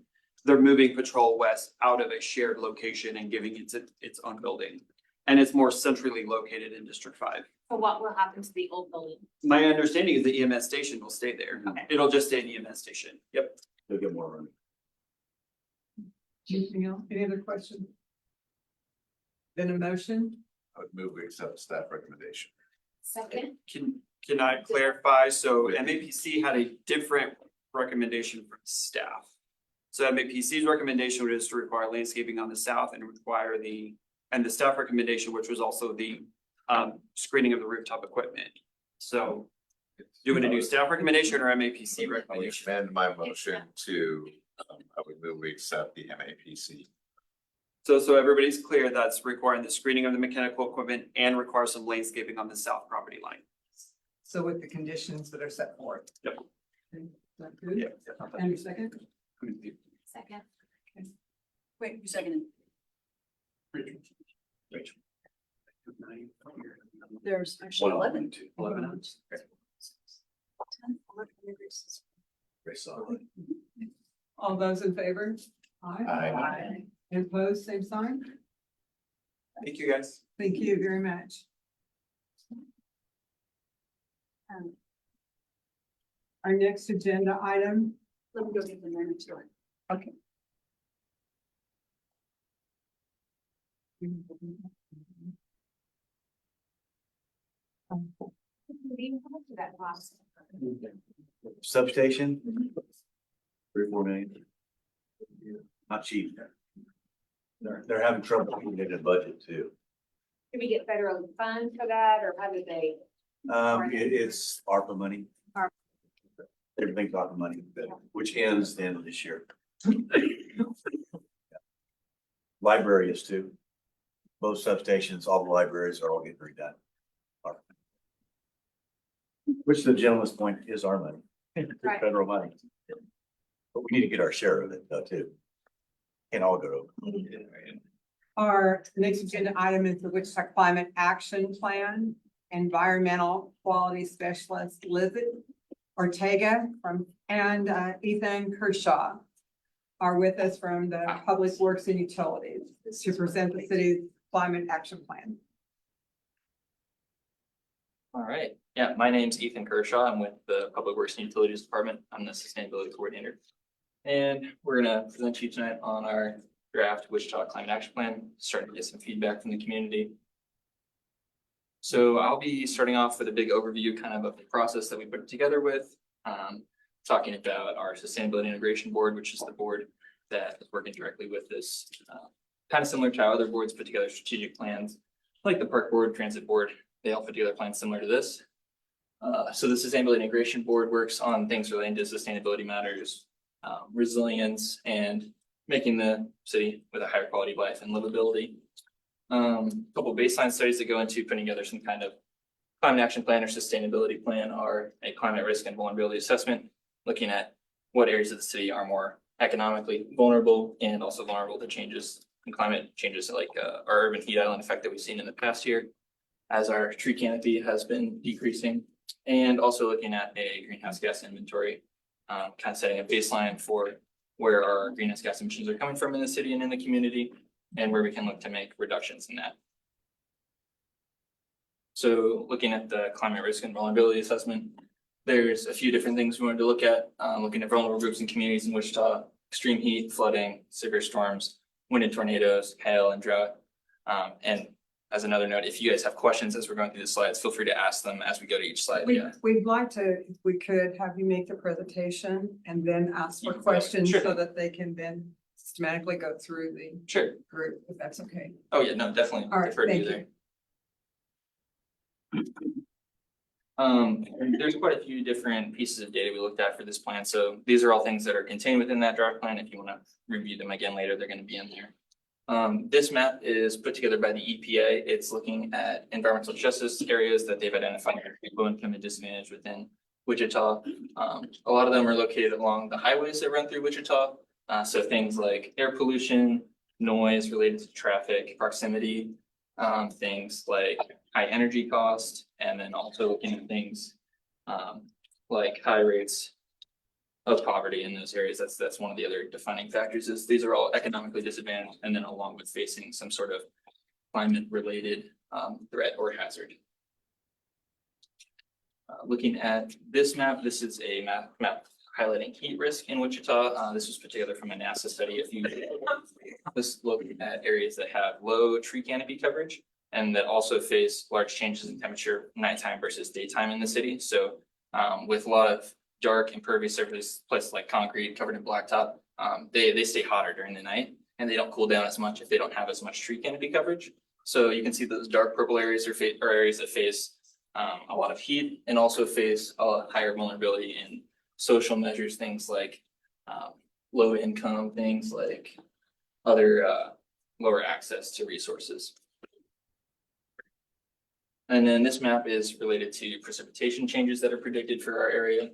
So you can see Wichita is kind of in the middle in terms of location in the country. So we're in between the wetter eastern portion of the country and the drier western portion. And the precipitation predictions kind of vary along that as well. The yellow and brown areas are going to be seeing possible decreases over time. And then the blue and darker blue are where precipitation might actually increase. And we're right along the edges of both. So it could really go either way for Wichita. We could end up in drought conditions like we are right now. We could see times of increased precipitation as well from what we've been experiencing in the past. And then the last item I wanted to cover is the greenhouse gas inventory that is already done. There's a separate report on this actually that was released earlier this year. It's available on the city's website. But it looked at government operations, so that's the LGO on the left, and community-wide greenhouse gas emissions, that's on the right. And this is just the percentages. The raw numbers are contained in that full report, but for the city, a lot of the city's emissions are estimated to come from the Brooks landfill. A lot of that is already waste that's in place, so we can't make reductions to that very easily, but it is a lot of methane that's being released as the material decomposes. There's a lot of organic materials in landfills that decompose and release methane, and that contributes to this number quite a bit. And then for the community, it's residential energy, commercial energy, and transportation that are accounting for the three big pieces of that pie. So most of that is electricity usage from buildings and natural gas usage. And then for transportation, that's obviously estimated based off of how many miles are estimated to be traveled by vehicles in the community. And this is where I'll pass it off to my coworker, Lisette. She's gonna take you through the rest of the climate action plan and different goals and targets and focus areas that it's gonna be looking at. Sit down, Aaron. Hi, like my coworker said, my name is Lisette. I am the environmental quality specialist for the city of Wichita. So I focus on a few different areas, but my main area is air quality. But thankfully I'm able to, a lot of things affect air quality. So that's how I can kind of work on these different issues that we are facing here in the community. So for the climate action plan, there is a vision that was created by this sustainability integration board that focus on making sure that we are having the good quality of life here that respects the limits on the resources of the land. So just making sure we're making good use of what land and resources we do have and making sure everyone has equal opportunity to those resources. And then within this plan, we discussed a lot of different goals and targets. So goals to reduce emissions and adapt to a changing climate. And then we also set community-wide targets and government operations targets. We want to make sure that we as a city are being able to kind of make these changes as well. And then we're helping the community make these changes if they choose to do so as well. And then we split this plan up into 5 focus areas. Those areas I will go into more depth as we go into this presentation, but starting off with buildings and homes, energy supply and distribution, natural resources like green spaces and water, transportation and land use, and then waste management and reduction. Okay, so starting off with buildings and homes, a big part of this is going to be energy efficiency. So as you can see, one of the top goals for the city is to reduce the amount of city building energy usage. So this not only helps the city save on costs, but it also helps just reduce the amount of energy we're using. So this is already something the city is currently doing. There's different projects in place like LED lighting, and just as buildings, newer buildings like this one are being built, making sure they're being built more efficiently to use less energy. This also helps reduce the amount of taxpayer money that is going to energy usage for the city. So what this might mean for city actions is just like I mentioned, energy efficiency improvements, whether this be LED lighting, looking at HVAC systems, things that the city kind of already tends to do. But if we get grant dollars to do that, like we do have a current grant that we're implementing called the ECBG. It's the Energy Efficiency Conservation Block Grant. We're actually using this to look at the WPD animal shelter to try and make it more efficient to reduce their costs. We're also looking at stormwater pumps to try and make those a little bit more efficient as well. And then, so like I mentioned, LED lighting and installations, retrofits and upgrades to city facilities, so especially bringing those older facilities that are not going to be built new, but just upgrading them to bring them up to standard where newer facilities are. And then for community opportunities, we have rebate and tax credit programs for home appliance upgrades. So with that ECBG grant that I said that we received, half of that money is actually going to the South Central Kansas Economic Development District as a sub-grant and helping low-income homeowners weatherize their home. So especially, as I'm sure we all know, during the winter, our energy prices tend to go up. And especially if your home isn't weatherized, a lot of those, your energy usage is going to, your energy is going to cost more because a lot of that usage is kind of going to slip out the door. So this will help low-income homeowners be a little bit more resilient and really help with that energy burden. So try and reduce that. So weatherization assistance and then savings on energy cost. And then for energy supply and distribution, a lot of this focus on renewable energy for city operations. And then establishing a workforce to develop programs for renewable energy, and then improving grid resilience as we're relying more on energy and electricity to making sure that we have an improved grid resilience that can actually handle that excess use. For city actions, we have identifying sites for priority solar installation. In the past year, we submitted an application. It was called the Climate Pollution Reduction Grant. And part of this was to try and get solar on some of the city buildings to again, try and reduce that energy, the amount of funds that are going to energy usage and to offset some of our energy usage. Unfortunately, we did not receive that grant, but it has been kind of on in the talks for the city to be able to do if there were another grant that comes up. And then coming back to the power systems for emergency services, this is really important as we might see more intense storms, making sure those emergency services are still being able to, get those 911 calls and being able to be dispatched out to people. And then for community opportunities, we have rebate and tax credit programs for renewable energy installation generation. So if someone wanted to choose to do solar, to try and offset their costs a little bit, if we could potentially do a rebate for some of that. And then new jobs and energy industries and resiliency to power outages.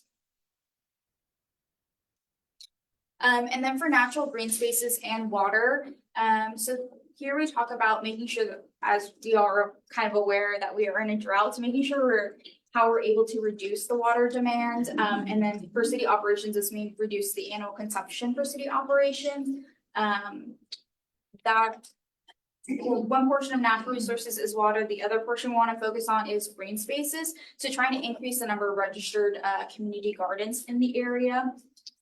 For city actions, this means provide water conservation rebates. So currently we are still doing water conservation rebates, but maybe being able to extend the amount that we do for how many residents and what is eligible for that rebate.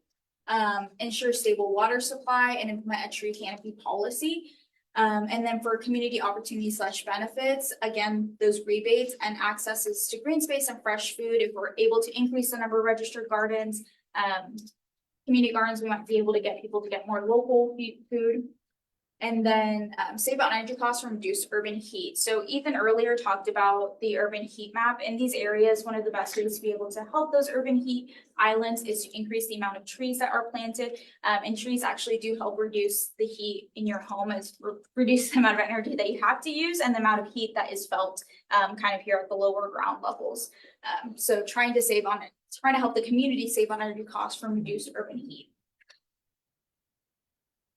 And for transportation and land use, this kind of focuses on a few different areas. So we're talking about giving the public more options to use the transit systems that we have in place and making it easier to travel without having to use a car if you choose not to. So making more bike paths, making more safe pedestrian ways, and then increasing the number of buses, electric buses in service. So those buses that are being used don't emit so many greenhouse gases.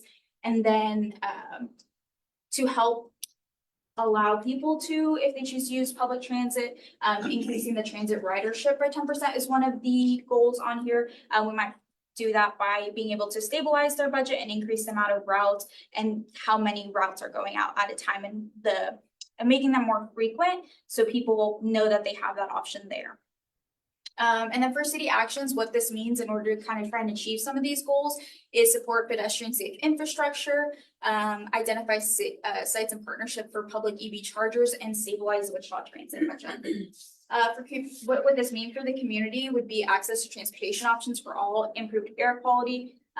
If we have more people choosing these other options, it'll help the air quality for everyone, and it'll also reduce traffic for everyone too. And so our last section here for waste management and reduction. So overall goal is just trying to reduce the amount of trash that goes to the landfill. As you saw on the greenhouse gas emissions portion, that the landfill is probably one of the biggest emitters for the city of our greenhouse gases. So trying to reduce the amount of organic material being composted in Wichita, or trying to increase the amount of material that is being composted, but less of it going to the landfill. And then reduce the number of single-use products entering landfills, just trying to stop the trash before it gets to the landfill. if possible. And then for city actions, this might mean pilot direct residential yard waste collection or develop sustainable purchasing practices and policy. For community opportunities, this means prevent pollution caused by trash, maybe access to free composting, and saving money on disposal costs as well. So I want to do everything a little quicker than what I wanted to. I was a little rusty on this presentation. But we do have a new website, or the website was always there. We just improved it a little bit, added a little bit more resources to it. So if you'd like to check it out, wichita.gov/sustainability, it'll have this plan kind of in length, and it'll a few of those other things that, a few of those other items like the greenhouse gas emissions inventory, all of those will be available on our website.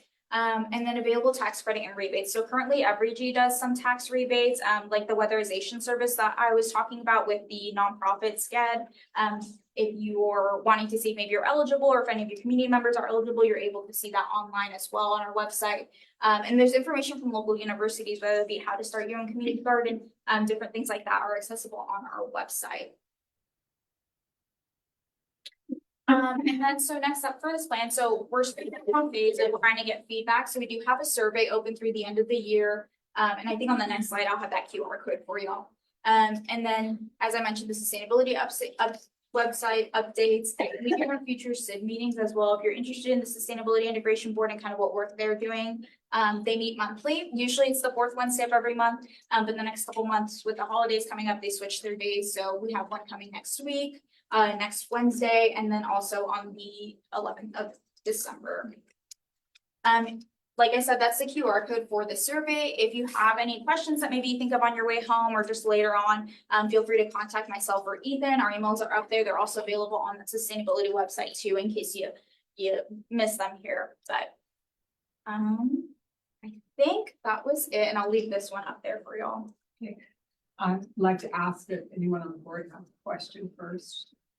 Question, have you guys put any consideration into just general like low impact development or just green infrastructure and like some solutions for some of those issues? Like I know you mentioned the efficiency costs of like stormwater pumps and you want to increase community coverage, and in my experience, I've done a lot of like LID and green infrastructure, and those are really beneficial, but they're usually the first things to cut from any public projects because of cost. So is there any like consideration for those items, or just? Yeah, there's definitely been discussions around them. Like you mentioned, cost is definitely a factor, so we'd want to secure some grant funding, hopefully that would support that, but there is interest in that, and some of our discussions is just, yeah, cost is definitely a factor. I did want to bring up I know very recently there's like 4 national centers being installed around the country specifically about stormwater infrastructure. And it's the Great Plains Center for Advanced Stormwater Solutions. And so I know the University of Oklahoma is a big part of it, but they're also partnering with K-State.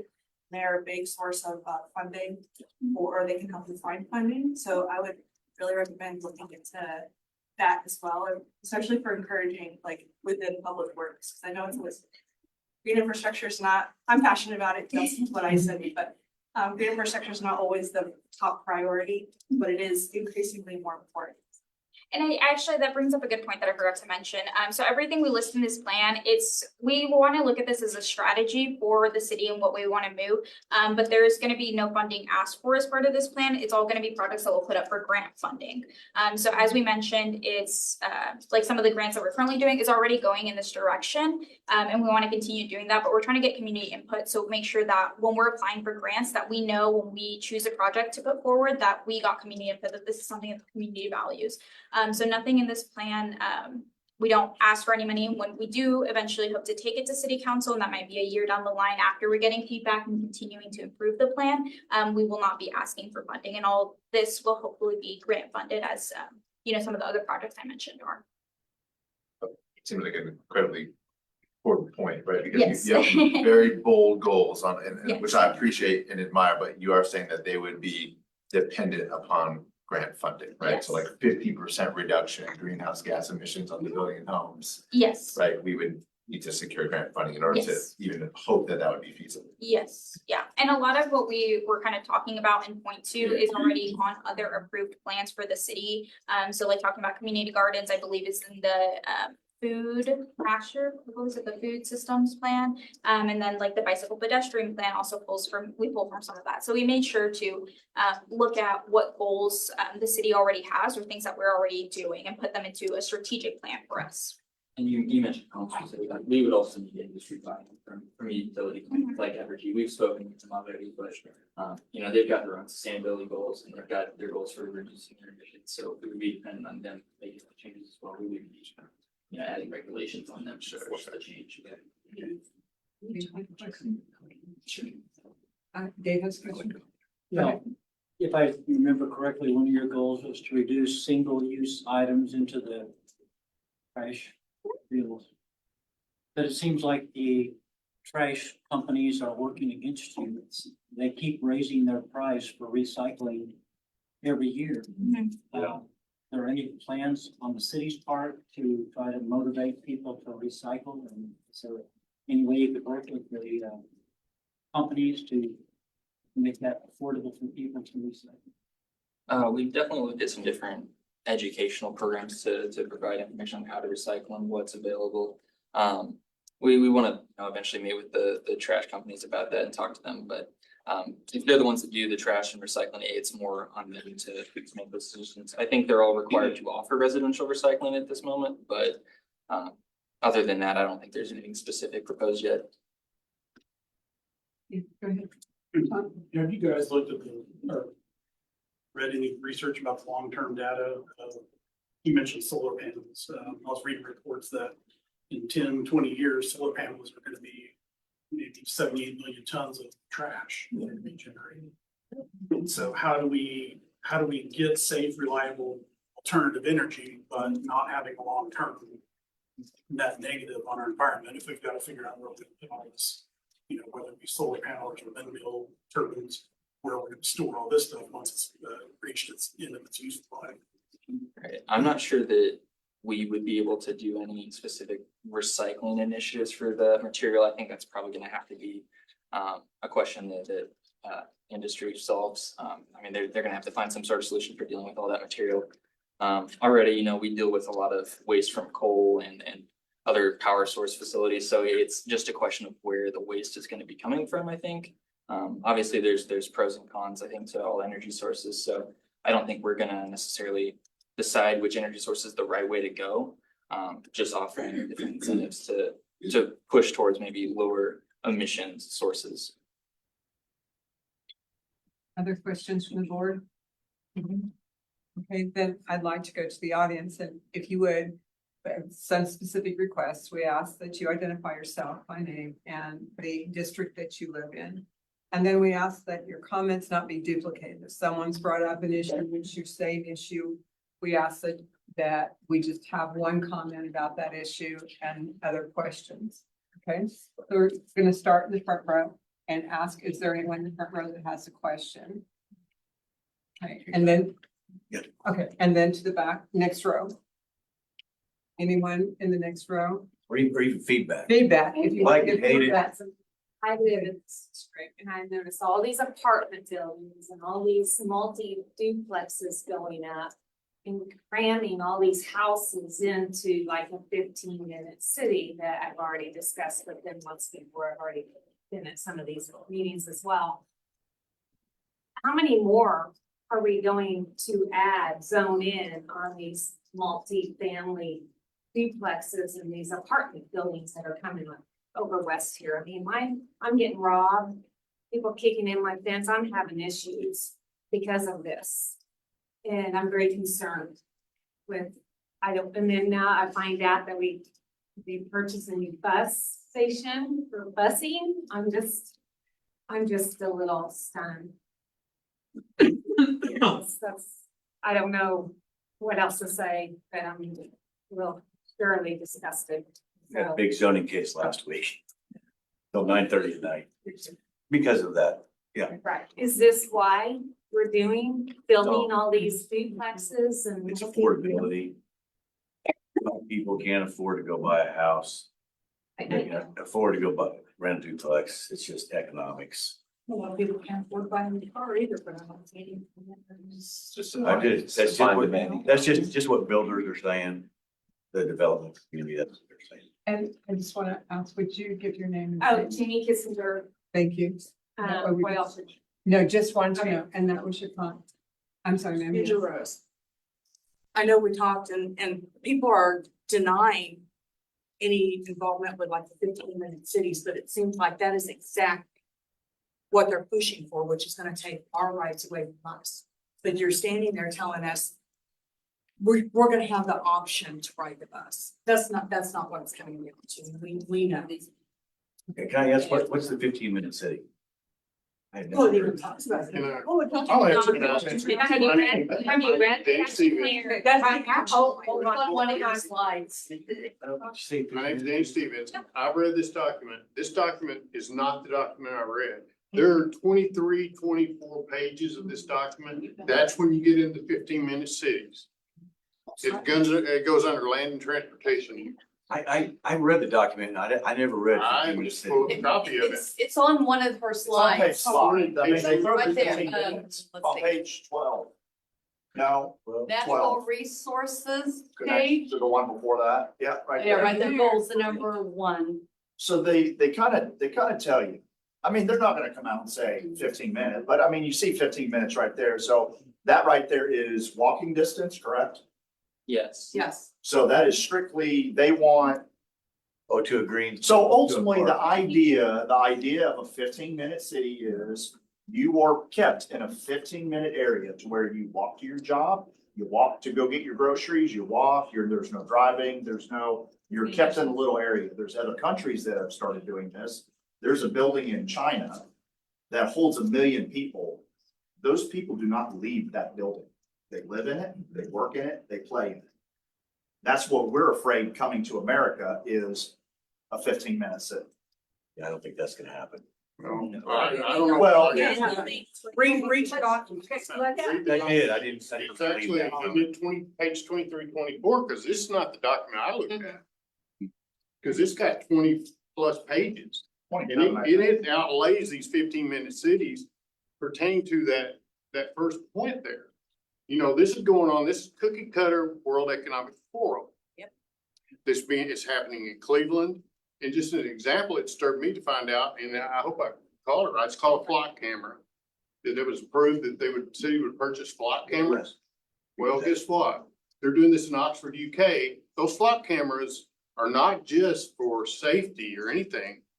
At certain times, the city decides whether you can even leave your zone or not, because those flock cameras, if you leave and they get your tag number, you get a violation. That will not happen here. Well. Those block cameras are very strict. Read your document. Very, That's not about. I've read that, that's not gonna 15-minute cities is cookie cutter WF, and this is. happen. I part think of the this is plan. mainly getting to be able to get to a park or I understand. something that's nice, I totally agree with a lot of this stuff. no, But when you start talking about restrict, it's Fifth Amendment. a little bit. Page 23. There it is. I would like to start off by saying there's no restrictions and there will never be attempt, at least not within this plan, for us to ever attempt to swear you guys in.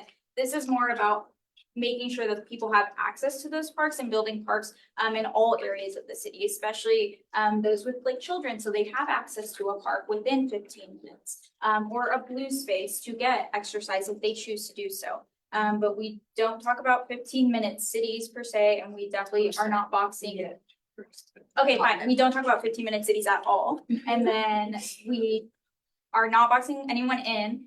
And we don't have, during this plan, it sets no policy and it sets no regulation. This is a strategy plan for us to see what grants we're gonna go towards, but we are not asking city council to make any new ordinances or anything. So this plan will not have the ability, even if there is no ability to do that within this plan. So where does grant money come from? State or federal government usually. So usually the federal government, big daddy government. So the government's kind of like the mafia. You get your money from them, but sooner or later, they're gonna want something, and they always do. Like, just before, we were talking about transportation with the EV buses. He says, who's pushing that? The government. So we take grant money, we do things, now the government's telling us, saying, hey, you guys need to go green. So now we have to change all of our buses over Exactly. Now, there's some things that I agree with the plan. If you wanna do LED light bulbs, and there's a lot of good things, I think you should be good stewards. But us as American people, we got another problem, and it starts with small stuff like this. We got into the situation that we're in because we didn't say something 20 years ago. Now we're saying something. Because little by little, they take, and then we get to a point like, how did this happen? We're saying something now, we got a problem with I mean, it says achieve and maintain 70% of the city population with access to a green or blue space within 15 minutes. It's about adding green spaces. If I may. We probably have that. now. Yeah, we're already We're over 50%. Yeah. Yeah, we're close to that now already.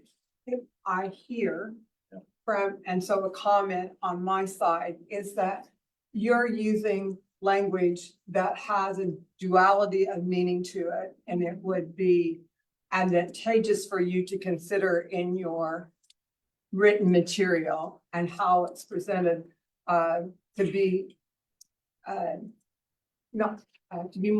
more precise in what you mean. In other words, if you're looking at adding parks and places where people can walk, that has a different connotation than a 15-minute city, which people are giving to you in comments that they are objecting to and feel threatened by. Right. Sir, if you would list your name and the district Danny that you live Stevens, in. I live right here in this district. Thank you. And you have a comment. This is the document I'm talking about. It was like this document. It was original draft. It's listed under transportation and land use, page 24, which we have not seen. It says prioritize resilient and smart growth and transit orientation development. Study the option for increasing density of a development and viability or walkability. Goal, increase percentages of the trips within Wichita that don't involve automobiles, walking, biking, transit, others. Makes sense. Performance measures, percentage of trips that are not automobile trips, and the number of housing and businesses being built in downtown and other dense areas. Establish and promote infill and redevelopment incentives. Now that's what that's talking about. That means you build and your businesses become within that 15 minutes. That's the 15-minute city element of it. And this is the same, I've read Cleveland's. It's the same thing. And Cleveland is dead set. We're gonna be a 15-minute city. They're trying to resettle these Palestine people into Cleveland into this exact format. That's what they're trying to do right now. The city that was hit bad. I appreciate your comment. And then I'd like to go to the next row. Anybody in the next row with a comment or question concerning this plan? Anyone else? Yes, ma'am. And list your name and the district that you live in. Students, we live on the south side of Michigan, just know this. Okay. But anyways, so one. What was your name again? Krish Davis. Get there. DED. Anyways, one of your goals is 60% of the electricity to become from renewables. Do you know what percentage of the electricity is from renewables? For the community or for the city operations? Oh, whatever that page was, that said the 60%. I think it was for the city. I can tell you that it's for Evergy, it's 46.2%. Evergy is a little over 46% wind energy right now. And for the city, we're currently purchasing wind energy from Evergy, and it's covering about 95% of our energy usage for city operations. So for the government buildings and things like that. Oh, well, that's interesting, because there's a website that tells us how much energy comes from which things. I have it on my phone, but it's actually less than 10%. So I was wondering how we were gonna get from 10% of the electricity we use up to 60 in such a short time frame. I'm not sure what website that was, but for at least the state of Kansas and Evergy specifically, over 40% is from wind right now. That's wind from Kansas, or we're getting it from someplace else. Kansas. That's from Kansas. Excuse me, to be able to look into the next row. Is there anyone in the next row? Yes, Yeah, sir. I got one. Okay, my name is Brett Anderson. I'm from District 6. And I'm gonna give some solid examples. First off, 15-minute city, direct from the World Economic Forum, which, website. 15-minute city aims to reorganize urban space around work, home, community, and amenities. The idea is that every need is fulfilled within a 15-minute walk or short bike ride, right there. Everybody can find it. Okay, so everyone has access to this Wichita Climate Adaptation Plan, okay? Page 23. Bullet point, the /3, it says transit-oriented development, a planning strategy that aims to concentrate jobs, housing, and services around public transport stations. That's in their document. You go down, you skip the next paragraph, you go into the next one. Well-planned and connected communities with a balance of housing, jobs, shopping, schools, and recreation can reduce the length and frequency of trips and give people the option of walking, biking, or using transit rather than driving. This results in lower greenhouse gas emissions and promotes physical activity in vibrant, healthy, sustainable communities. You go on to page 24.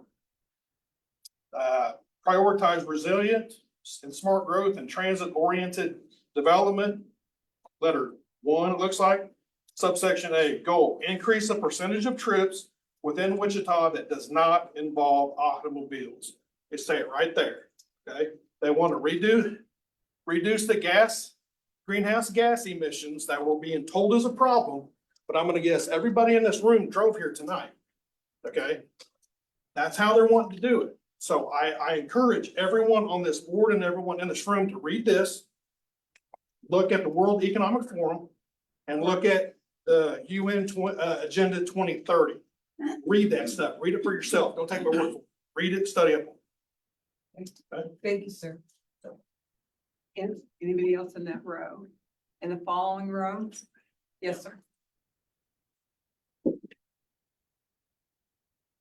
We have these heat maps, the heat islands up here. How long have you lived in Wichita? I've lived here since 2008, 2007. One of the things we have a lot of problem with in Kansas with these, like with the wind turbines, is sometimes the blades explode from the wind. You're telling me that wind has no effect on your heat islands or your greenhouse gases. I see an environmental plan to be based on theory, not on fact. And if you want to research it, there's scientists around the world. Maybe they're not politically correct scientists. They'll tell you, we don't control the weather. You can try as hard as you want. I appreciate your effort, but we don't control the weather. And the wind in Kansas, I think, totally negates this whole thing in the first place. My name's John Galbraith, District 5. Thank you, sir. I appreciate that. Anyone else in that row? In the back row, is there any comment? Yes, ma'am. Joni Harris, I am just northeast of District 6. Question I have, you stated there's 10 plus city sites for solar. Have you identified where those sites are yet at this point? No, that's one of the steps to take after we get the Okay. engagement. With the number of very strong storms that have been across the US recently, solar has taken a massive hit and there's been a lot of solar panels that have been damaged. So again, I would actually agree. We have issues going on with wind, turbines, and the fiberglass gets into the soil. It's no longer able to be used by farmers, ranchers. The soil is permanently ruined. Same now with solar.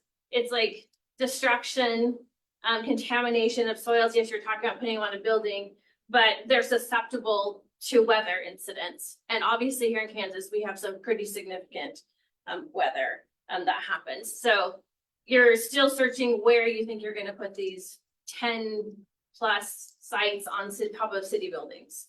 The other thing you stated in that same slide was that you have to have backup power systems. So what are you looking for in your backup power systems? we're open to options as recommended by those emergency facilities as well. We wouldn't try to dictate that for them necessarily. But one of the cleanest powers is nuclear, and Evergy's looking to take the nuclear power plant offline. So this is the problem with green energy, is that it is actually theory. And yes, is there issues with coal? Is there issues with greenhouse gases from other, sources of fuels? And everything creates a problem. And sometimes when you actually move into wind power and solar, you actually create a greater burden on the peoples who those systems are put upon due to cost and the infrastructure that has to go into place. And there's many countries that have instituted green energy that now the citizens who live in those places are more than burdened, and they can barely afford the costs to live and pay for the energy that they're now receiving. Thank you very much for your comment. In the very back, that, I think there's still gonna be more. Okay. All right, Brett Coughlin, District 5. I'm just curious, so the premiums that we pay for renewables today, what are those? Are you asking like on electricity? Yeah. What do you pay over market for renewables? I think a lot of times actually solar has become cheaper because it is so abundant at certain times of the day, so it actually makes energy costs lower at certain points. But you would have to go to Evergy, I think, to get exact numbers on cost impact. You guys are with the city though, right? Or somebody's paying the bill to the city for what the city buys energy for, correct? I mean, I'm Sure. maybe that you don't know that, but somebody at the city knows there's a premium you have to pay for that energy. I mean, it comes at a premium.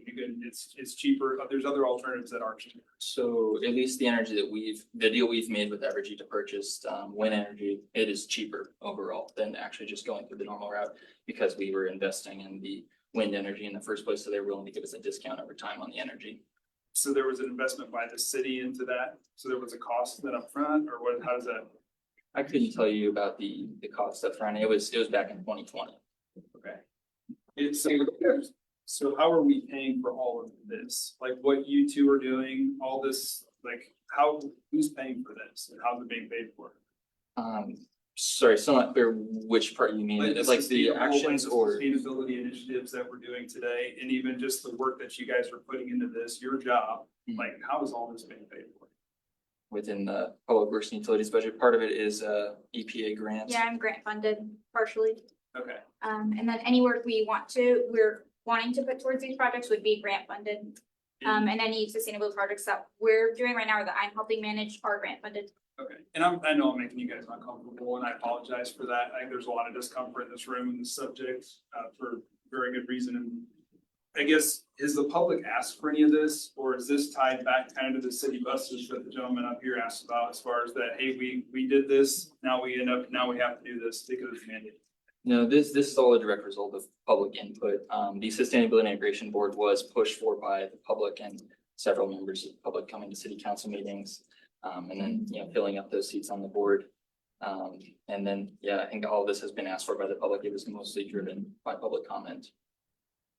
Okay, in these meetings, I saw the 11-13 and 12-11. How do you find out, where are these at? Those are gonna be at the Advanced Learning Library. They are posted on the city webpage as well, the location and time, but they'll be at 6:15 p.m. Yes, sir. Darren Carter, District 5. I guess I sat through a lot of these. We just sat through one last week up north of us, discussing future water in the state and rural cities. And they had a plan, we implemented it, and they've increased their water supply for the next 30 years, 50 years. Their plan. I don't really see us increasing our water supply other than wanting to just have reduction in how we use our water. But yet we want to bring in more big industry. As an industrial contractor, I love the work coming in. But it's, kind of handcuffing ourselves with what we have available in our city to offer big business coming in. I also would raise some concern when you add EV to an existing utility grid. in housing in subdivisions that are 30 and 40 years old. You can't just add that into the garage. The EV car is equal to 4 times your home utility bill. And no one takes that into account with how much energy has just been added to your grid, but you didn't build any new houses. And the transformers aren't sized right, the wire's not right. The power grid from Evergy to us is not right. So I would just really hope you consider the big picture other than just trying to meet goals. One of my big concerns, coming from a large manufacturer here in town, they're one of the largest users of energy in the state of Kansas and one of the biggest profit centers for Evergy. So, you know, I would really like to see how we're gonna drive down industrial use on power and not drive up profits for Evergy. Seems like a chicken and an egg. Is it hard if I ask a question about, for the water conservation talk, do you think we should then increase our supply of water that we have available? Is that more of what you were getting at, to bring in more industrial customers? I was just curious. I guess, I mean, we're seeing what we have now with, you know, we're trying to bring in bigger chip manufacturers and stuff here in the area. And we're out of water. Cheney, we raised 6 inches this weekend, but that's, you know, about 8 times more rainfall just to get us back to a comfortable level. So, I mean, we need more water, and I think having planned for, you know, our grandkids and future generations for Wichita to survive, you know, we need to be thinking about things like that, not, oh, battery power and wind power and things like that. It's, you know, we need water. Any other comments? Yes, sir.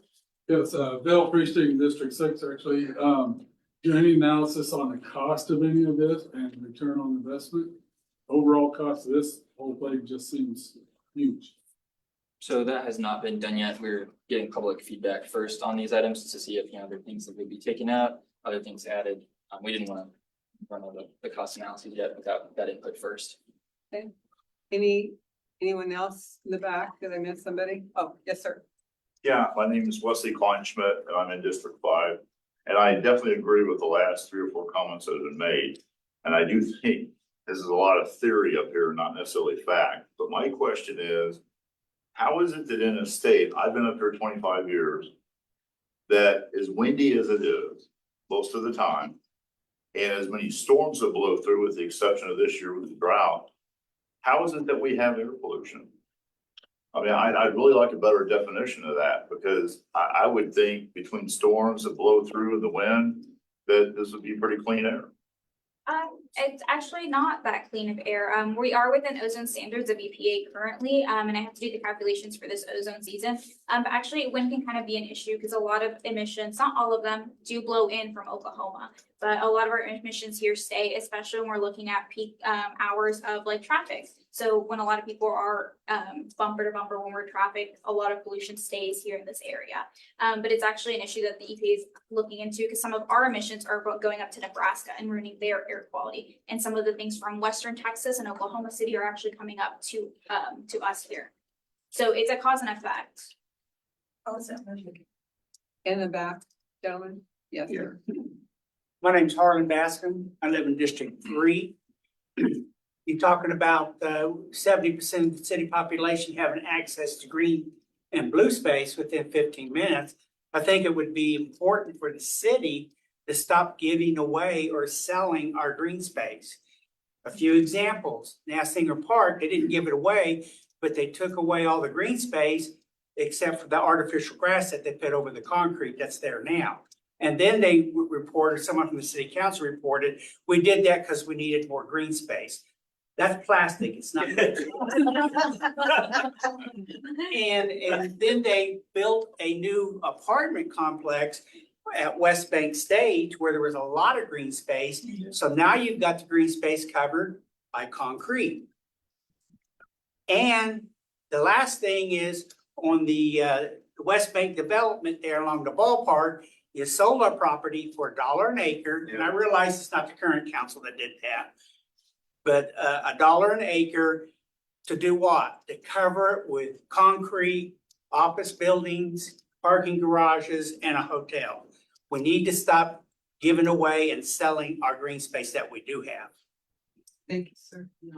Can I ask you a real question? Go back to air quality real quick. You said when the numbers are high, don't we get alerts? Yes, yeah. And it I seems like, actually send them through the city website, when I see ozone is high. so I get a notification on my phone, and the only times I've really ever seen it is when there's either the grass fires that they'll put a haze in the air. But other than that, I really don't see the warnings coming out. Yeah. I'm just seeing it strictly grass fires. Okay. So, I well, mean- I definitely recommend everyone follow the city page then, because I do actually, last week we just had an ozone alert. Unfortunately, the EPA does have no standards for particulate matter, which we sometimes see with smoke coming in from different areas, whereas that wind comes into effect again. But we try and put all, especially when it gets to an unhealthy level for people with respiratory issues, asthma, or this last week when we put out an alert, it was particulate matter, and it affected children and senior citizens and just anyone. So to reduce the time they spend outside, because it can affect their especially if they have those respiratory So are those alerts only through the website? through the city page. Yeah, that's what I can affect. But if you can look at airnow.gov, it'll give you hourly updates because we have 3 monitors here in the city, or not necessarily here in the city, but 3 monitors that give us our data every hour. I appreciate the. What? Hold on. So with all of, We've gone through everyone here and everyone has at least had one opportunity to be able to speak. Correct? That wanted it through the, okay. And so is it a new point to make or new comments to make? Okay. so with all of the concerns with the water being low, we've all been on water restrictions. And with the emissions, why are they allowing all of these new duplexes and apartments when we can't sustain what we already have? What is the plan of action for that? I can answer that. We're 3,000 to 5,000 units short in the city for housing right now. What is that? But with that being an issue, how are you going to address the water shortage? I mean, we're already on water restrictions. That's not being taken into account when all of this is. Well, being approved. this new plant here, the aquifer, there's our water expert right there. There you go. Jennifer. Go. I'm sorry. She works on a plant. Actually, I did want to just mention, in response to the gentleman over there, so this water plant that's coming online will have the capabilities to treat 100% groundwater, whereas the existing water treatment plant cannot treat 100% groundwater.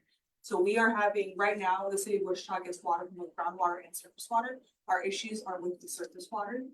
After this plant is online, theoretically, we could serve the whole city's demand with groundwater, pending groundwater limitation and permitting. But, so that will help address any drought issues. If this summer happened in 2 years, we would not be as concerned because we could use more groundwater in treating and in serving citizens than what we are able to use.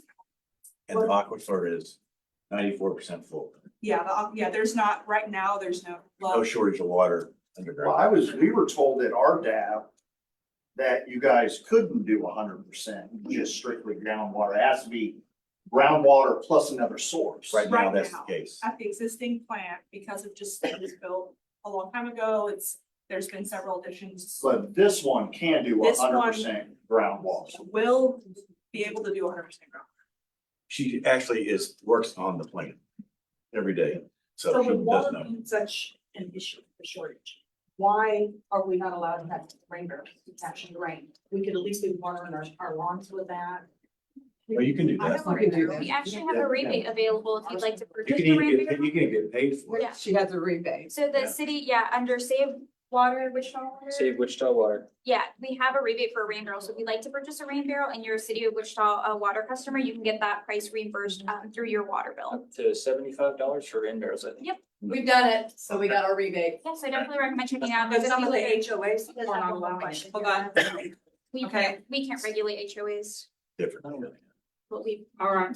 we've got two more questions before we finish up. Mine is, Sir? mine is pretty much just a statement anyway. This whole program is to address climate change, correct? Predicated on. I am old enough to remember in 1977, third grade, sitting there with a weekly reader in front of me, saying that we were gonna have an ice age. Yeah. I just want everybody to think about that. Because there's, science isn't always. You're a lot younger, than both- I'm you're a lot sorry. younger than both I'm of us. sorry, I just said I was teaching school in 1977, so. I never seen that weekly readers. That was just a common thing, so. Okay, we have one more question. Yes, sir. John, Or comment. We have more people coming into our city. And I'm a little concerned about the presence of people who probably shouldn't be here. And you say we're already running short on our electric grid and water supply. I think it'd be more important to address that issue than, you know, talking about the radical climate change. I think that's a real problem. Is there any plan to address that? Okay, I have two more hands up. I don't want to not let you speak. New speaker. New speaker, is there a new speaker who hasn't spoke? Sir, you have not spoke, so if you would, name and the district that you live in. Myron Prairie. I want to know the definition of groundwater. Are we talking about taking the water out of the Equus beds? Or just some wells we have? Or It's the Equus beds that. Equus beds for our water treatment plant, yeah. Which is north of the city. Yeah. One other comment from someone who hasn't spoke, hasn't had an opportunity, hasn't felt anyone? Anyone else on the board to make a comment? I do have one question. Can we capture the methane gases off of the landfill? They have in the past at Brooks landfill. They have? We could sell that. Yes, and I think we did in the past, they just don't have enough methane out, at least where they have the existing system, so I'm not sure if it's something we can look at in the future, it's like. It's a good option to consider. Teresa has been very busy taking all of your comments. Teresa, thank you. Your Monday night at our District 5 meeting. We appreciate the idea that you wanted to be here and you wanted your voices heard. And that there was a platform for you to do that. So thank you so much. And I need a motion for adjournment. Oh, yeah? Do I have a second? Yes, I do. All right. Thank you very much.